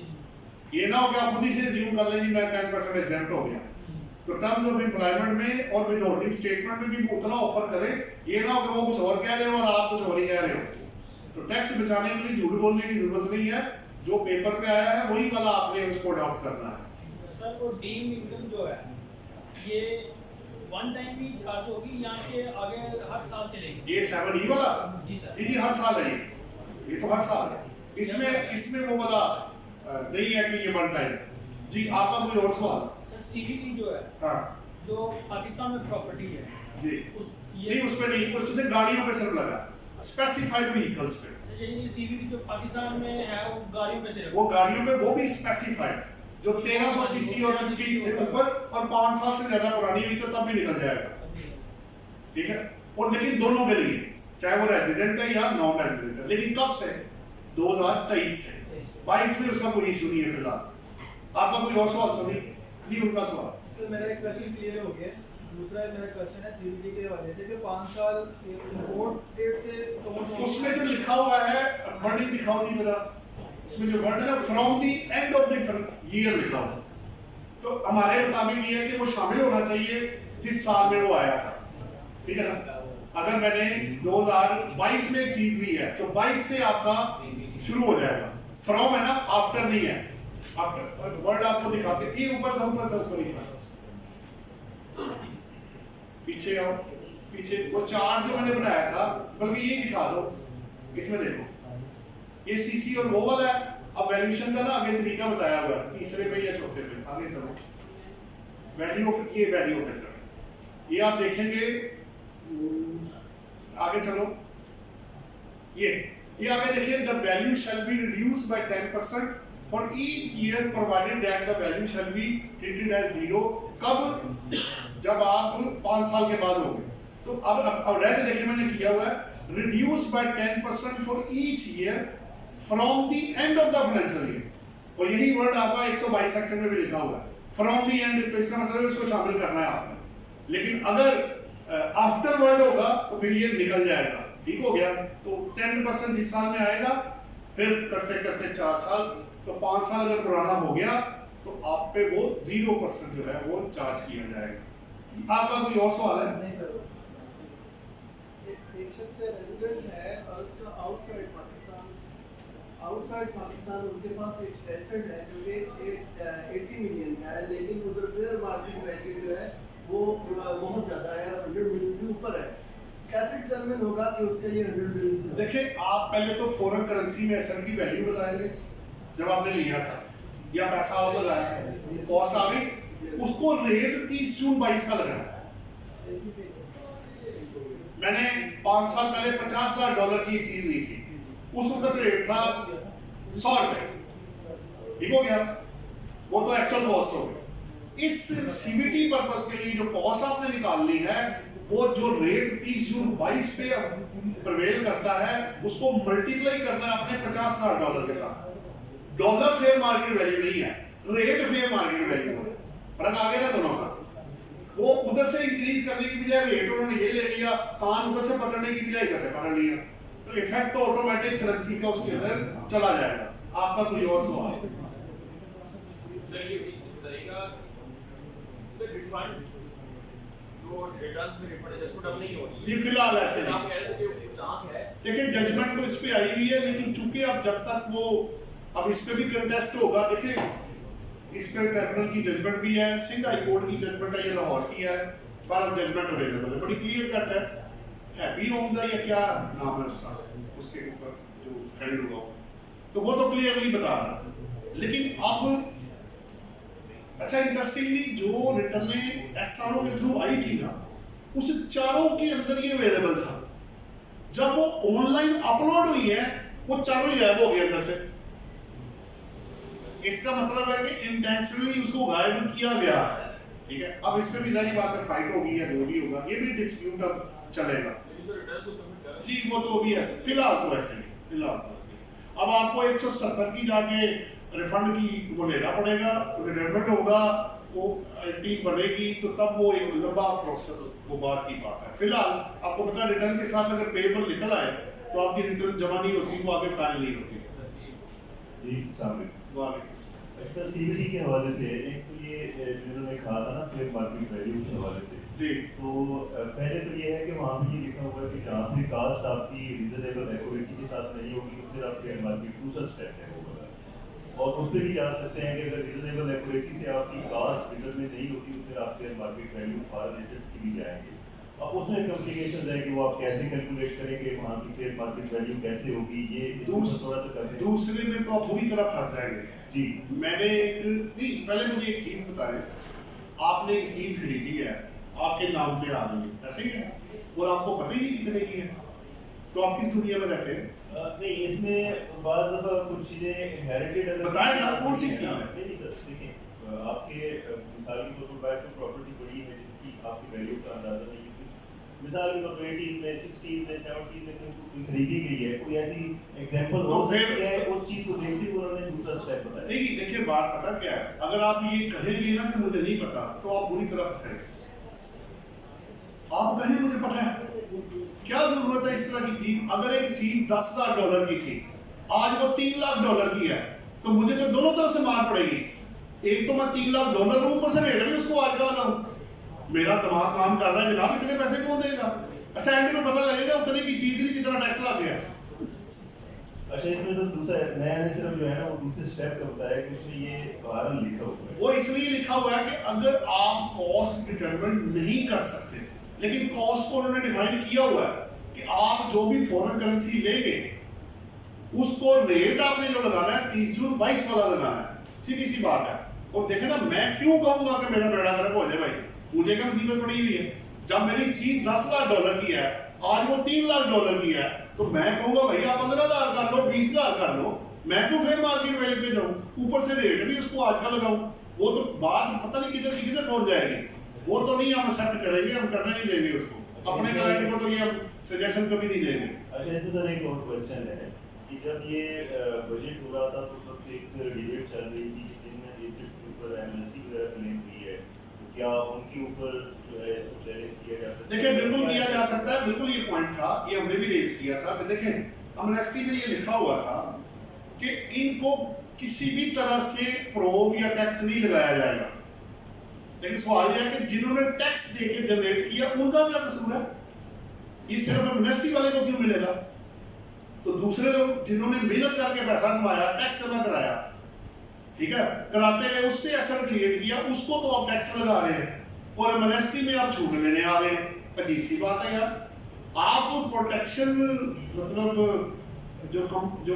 जो कंप्लायंट टैक्स पेयर है उसको देना चाह रहे हैं, जो नॉन कंप्लायंट टैक्स पेयर उसको देना चाह रहे हैं?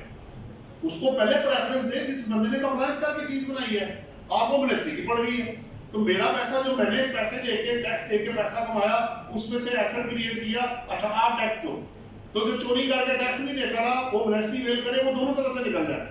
ये बड़ी अजीब सी बात है, मुझे तो समझ नहीं आता। ये एमएससी में हमेशा आती ही चोरों के लिए है बाहर। ठीक है, वो तो अब चूंकि आपका मसला ये है ना कि अनरजिस्टर्ड सेक्टर भी तो ज्यादा रहा ना, इसी वजह से मिनिस्ट्री आपका 111(4) क्या है वो सेक्शन के अंदर क्यों अवेलेबल है?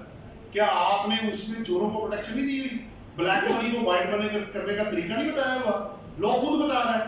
और पीछे कॉन्सेप्ट क्या है कि यार अभी तो ये आता है, ये भी बंद हो जाएगा, तो जो ब्लैक से व्हाइट हो रहा है इतना तो करने दे इसको। मैं ये कहता हूँ, मेरी सजेशन 5 साल से मैं ये कह रहा हूँ, आप इसको ओपन कर दें, ओपन करके कंडीशन ये लगाएं कि पैसा only for the business investment purpose के लिए इस्तेमाल होगा। इंडस्ट्री क्रिएट होने दें, आने दें, इंडस्ट्री लगाए, जॉब क्रिएट करे, टैक्स भी कलेक्ट करे, उसकी प्रोडक्शन पे लिमिटेशन लगाए, आने दें पैसा, आओ भाई लेकर आओ, लेकिन it should not be open for any purpose. Purpose उसका स्पेसिफाइड करें, मुल्क की तरक्की मकसद है ना, तो आने दो यार 50 लाख क्यों, 1 करोड़ क्यों, जितना मर्जी आए पैसा, बट उसका पर्पस इतना रिस्ट्रिक्टिव होना चाहिए कि जिससे हर चीज हमारे मुल्क की वो ऊपर की तरफ जाए। आना ही है तो आने दो भाई, फिर 50 लाख को क्या करना है, उससे कौन सी इंडस्ट्री लगेगी, कौन सा कारोबार है? ट्रेड ही हो सकती है, मैन्युफैक्चरिंग तो 50 लाख से भी हो सकती है। बहरहाल आपका नेक्स्ट क्वेश्चन, लास्ट क्वेश्चन ये है, फार्मास्यूटिकल के हवाले से आपने भी बात की है, उसकी जो रिड्यूस रेटिंग है वो 8 शेड्यूल में होती है जी ऐसे ही है, उनकी जो इनपुट की डिसअलाउंस है ना वो इसी शेड्यूल में होती है। ठीक है। क्या ये मैंडेट है कि 8 शेड्यूल में उसके इनपुट को डिसअलाउ किया जाए? नहीं देखिए, पता है जितने भी रिड्यूस रेट होते हैं ना, चाहे आप सेल टैक्स लॉ में आ जाए या अदरवाइज आ जाए, जनरली रिड्यूस रेट वाले को इनपुट अलाउ नहीं किया जाता। प्रैक्टिस यही है, अनलेस जैसे रिटेलर है, आप 12 और 14% पे करते रहे तो इनपुट तो फिर भी मिलता था उनको। तो जहां लॉ कहेगा तो रिड्यूस रेट वाले को इनपुट मिलेगा, अदरवाइज रिड्यूस रेट वाले को जनरली इनपुट अलाउ नहीं होता, अनलेस लॉ कह ना दे। जैसे रिटेलर की मैंने आपको बेस्ट टियर 1 वालों की एग्जांपल दी है, वो 17% ही पे कर रहे होते हैं थर्ड शेड्यूल आइटम को निकाल के, रिड्यूस वाले भी पे कर रहे होते हैं, तो इनपुट तो उनको फिर भी मिल रहा होता है। तो जहां लॉ कहेगा वहां मिलेगा, अदरवाइज इसलिए वो कह रहे हैं ना कि इनकी इनपुट को 0% कर दें, ताकि 1% आपने लेना है वो ले और आप खत्म करें बात को। इसी तरह वो जो आपके आईटी वाले हैं 0.25% पे करें, कंडीशन को बेटर करें, दोनों तरफ देखिए आप, उधर से उसको पकड़ लिया, इधर से इसको पकड़ लिया कि चलो यार कुछ ना कुछ दो और घर जाओ, रेवेन्यू जनरेट होगा उससे। आपका मेरे ख्याल में क्वेश्चन नहीं, इसमें ये है कि जो शेड्यूल है बेसिकली वो तो उसके ताबे है ना, सब्सटेंटिव रूलिंग ऑफ लॉ है, तो क्या 8 शेड्यूल को मैंडेट हासिल है कि उसके अंदर इनपुट टैक्स पेयर्स को डिसअलाउ किया जा सकता है? नहीं, आपको वैसे भी रिड्यूस, अब हम लोग चार्टर्ड अकाउंटेंट 5% पे करते हैं ना पीआरए को, इनपुट नहीं है जब तक लॉ, ये इसका प्रिंसिपल यही है, unless the law will specifically not allow to you can not claim input against the reduced tax rate, चाहे वो गुड्स है या सर्विसेज है, इससे इमटेरियल है।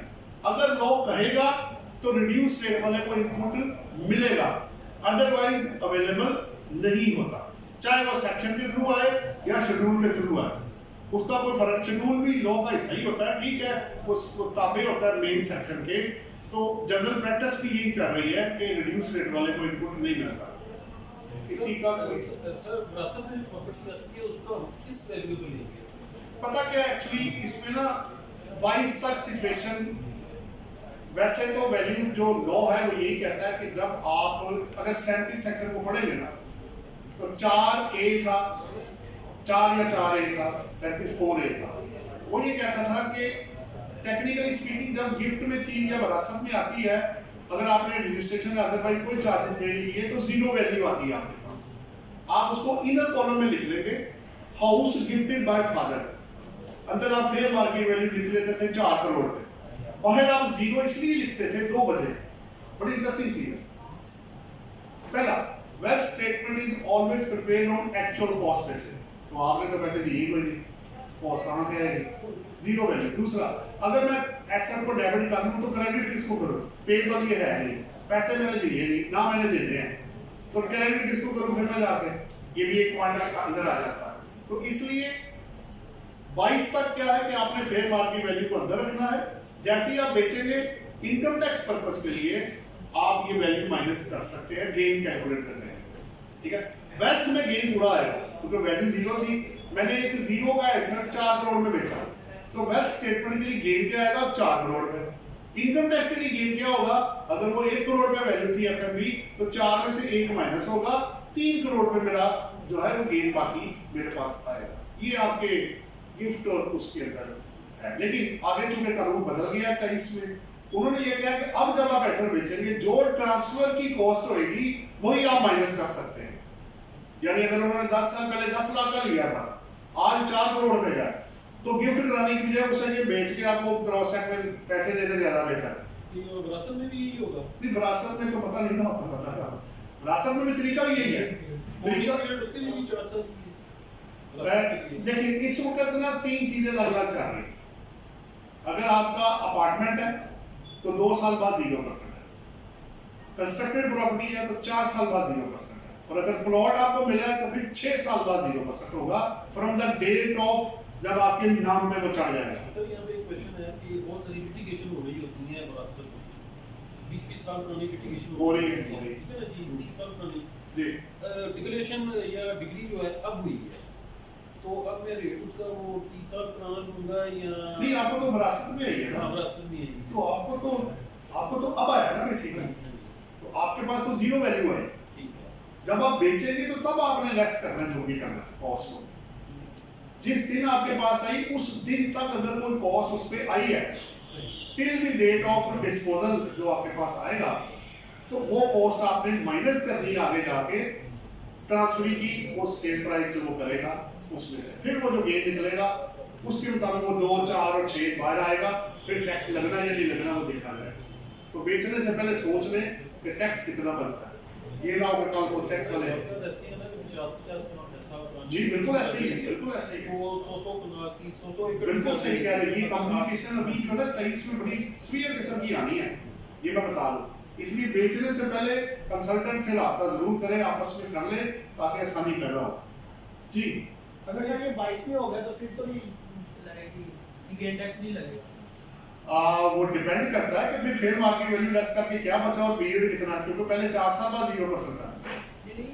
अच्छा यानी वो फिर भी लगेगा जी वो अपनी जगह पे है ना, वो तो फेयर मार्केट वैल्यू लेस करके अगर कुछ बचा और 4 साल के अंदर हुआ तो टैक्स तो लगेगा ना जो बनता होगा। अगर बनता होगा तो पे करेंगे, नहीं बनता होगा नहीं पे करेंगे। तो ये 2023 से इंप्लीमेंट नहीं हो सकता। नहीं वो तो कॉस्ट माइनस करनी है ना, पहले फेयर मार्केट वैल्यू थी,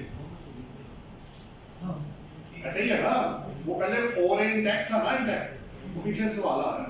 सर क्वेश्चन ये है कि डीएचए के अंदर एक ट्रांजैक्शन होती है जो गिफ्ट की है, डीएचए इसको कंसिडर नहीं करता कि गिफ्ट दी है, वो अपनी ट्रांसफर वैल्यू पूरी जो है ना उसकी कॉस्ट ट्रांजैक्शन की पूरी लेता है, जो ट्रांसफर फीस पूरी लेता है। अब जिसके नाम पे गई है उसके पास तो कोई ऐसा पैसा या कोई चीज नहीं थी कि उसको परचेज कर सके, ठीक है, ट्रांजैक्शन पूरी चली गई, गिफ्ट डीड रजिस्टर कोई नहीं ऐसा हुई है, उसको अगर डिपार्टमेंट पूछ लेता है कि ये आपके पास उसको परचेज करने का, क्योंकि वो कंसिडरेशन के अगेंस्ट ही है, ये चले तो ये कंसिडर किया कि आपकी ट्रांजैक्शन हुई है। नहीं वो तो लेकिन जब गिफ्ट या विरासत होती है तो रजिस्ट्री के चार्ज ही तो आपने पे करने हैं ना, ट्रांसफर की कॉस्ट तो पे करेंगे ना, आपके नाम पे आ रही है ना एक चीज। एग्री। अब ये इसको या तो डॉक्यूमेंटेड किया जाए रजिस्टर कि गिफ्ट रजिस्टर करवाऊंगा मैं, हाँ जी करवा ले बेहतर है, लेकिन अगर गिफ्ट डीड बना हुआ है रजिस्टर्ड हो जाए तो बहुत अच्छा है। ठीक है, डिपार्टमेंट की सेटिस्फेक्शन के बस और क्या, आपकी भी हो जाएगी ना, उसकी नहीं खाली होगी, पहले आपकी होगी कि ट्रांसफर हुआ, पहले ट्रांसफर डॉक्यूमेंट है मेरे पास। लेकिन सर उसमें वो डबल आ जाएगी ना, गिफ्ट डीड के ऊपर जो पूरी ट्रांसफर वो तो सब रजिस्टर जो गिफ्ट डीड है उसके ऊपर भी पूरी प्रॉपर वैल्यू है वो लगेगी, फिर डीएचए वो भी ट्रांजैक्शन वैल्यू पूरी लेगा। नहीं देखिए अगर आप खरीदते भी तो ये सब कुछ तो होना ही था, अगर आपने परचेज कर, ये जस्ट लाइक देखना डिस्पोजल जो टर्म है ना उसके अंदर गिफ्ट, विरासत, सेल, बार्टर एक्सचेंज, ठीक है, सारा डिस्पोजिशन, ठीक है, इंश्योरेंस के लॉस्ट बाय फायर या थेफ्ट है, वो सारी चीजें डिस्पोजल के अंदर शामिल है। तो आप जब करेंगे तो जो एप्लीकेबल टैक्सेस और ड्यूज है वो तो पे करेंगे ना। लेकिन ये क्वेश्चन तो नहीं रेज होगा अंटिल अगर सेक्टर में रजिस्टर कर देता हूँ अपनी इसको गिफ्ट डीड को, ये डिपार्टमेंट से कि आपके पास खरीदने के पैसे कहाँ नहीं से? खरीदा तो आपने था नहीं, वो तो गिफ्ट हुआ था। गिफ्ट तो हुआ। गिफ्ट डीड ये साबित करेगा ना कि मैंने पैसे नहीं दिए था। Right. ये out of natural law manufacture है। बिल्कुल। अब रिलेटिव आ गया हुआ वर्ड। अब हर बंदे से गिफ्ट मत कीजिएगा। राइट वर्ड क्या है? Relative. रिलेटिव। जी किसी सर रिलेटिव में मदर इन लॉ शामिल है? क्यों रिलेटिव नहीं है वो? नहीं बॉडी लॉ नहीं उन्होंने रिलेटिव पहले था स्पेसिफाइड 7 पर्सन से, ब्रदर सिस्टर्स हस्बैंड वाइफ, ठीक है वो थे। अब चूंकि रिलेटिव है तो ऑब्वियसली अब वो असेंडेंट और डिसेंडेंट दोनों शामिल किए ना उन्होंने, जो बाद में आने वाले या पहले वाले। इनहेरिटेंस और आपका जो रिलेशन उससे बनेगा तो अपेरेंटली तो यही लगता है कि उसको चेक करना पड़ेगा, क्योंकि वर्ड रिलेटिव उन्होंने यूज किया है। अगर उसको वो डिफाइन किया हुआ उन्होंने 85 वगैरह में 85 का 5 उसके अंदर उन्होंने डिफाइन किया हुआ कि रिलेटिव के अंदर असेंडेंट और डिसेंडेंट दादा दादी नाना नानी मेरा ख्याल है उनको शामिल होना चाहिए, क्योंकि अगर वो रिलेटिव नहीं है तो कौन होना चाहिए? वो कौन है? मदर इन लॉ भी रिलेटिव ही है। जी ऐसा ही है, लेकिन वो उसमें असेंडेंट और डिसेंडेंट के अंदर उनको कवर होना चाहिए था। जी चलें बाकी इंशाल्लाह ताला। अच्छा 2 अनाउंसमेंट है आपके लिए। नेक्स्ट मैं कोशिश करूंगा कि आपको इनडायरेक्ट टैक्सेशन जो है ना, जो सर्विसेज में और सीबीटी तो वैसे ही आपने कर लिया, तो सर्विसेज वाला जो है ना प्रोविंशियल वाला जो है पीआरए का वो आपको कराएं, और प्लस जो सेल टैक्स है, ये 2 चीजें। और तीसरा जो उसके बाद है हमारे सीनियर जो है उन्होंने रिकमेंडेशन दी है कि आप, क्योंकि एनपीओ को रजिस्टर्ड करवाने में जो नया लॉ आ गया है सूबे का, उस पर हम कोई सेशन करना चाह रहे हैं, तो इंशाल्लाह उसके बाद वाला जो सेशन होगा हम उस पर करेंगे। आप लोगों का बहुत बहुत शुक्रिया, इंशाल्लाह ताला इसको हम कैरी करते रहेंगे। बाकी किन्हीं के कोई अनकॉमन क्वेश्चन है तो अभी बाद में कर सकते हैं। Thank you very much.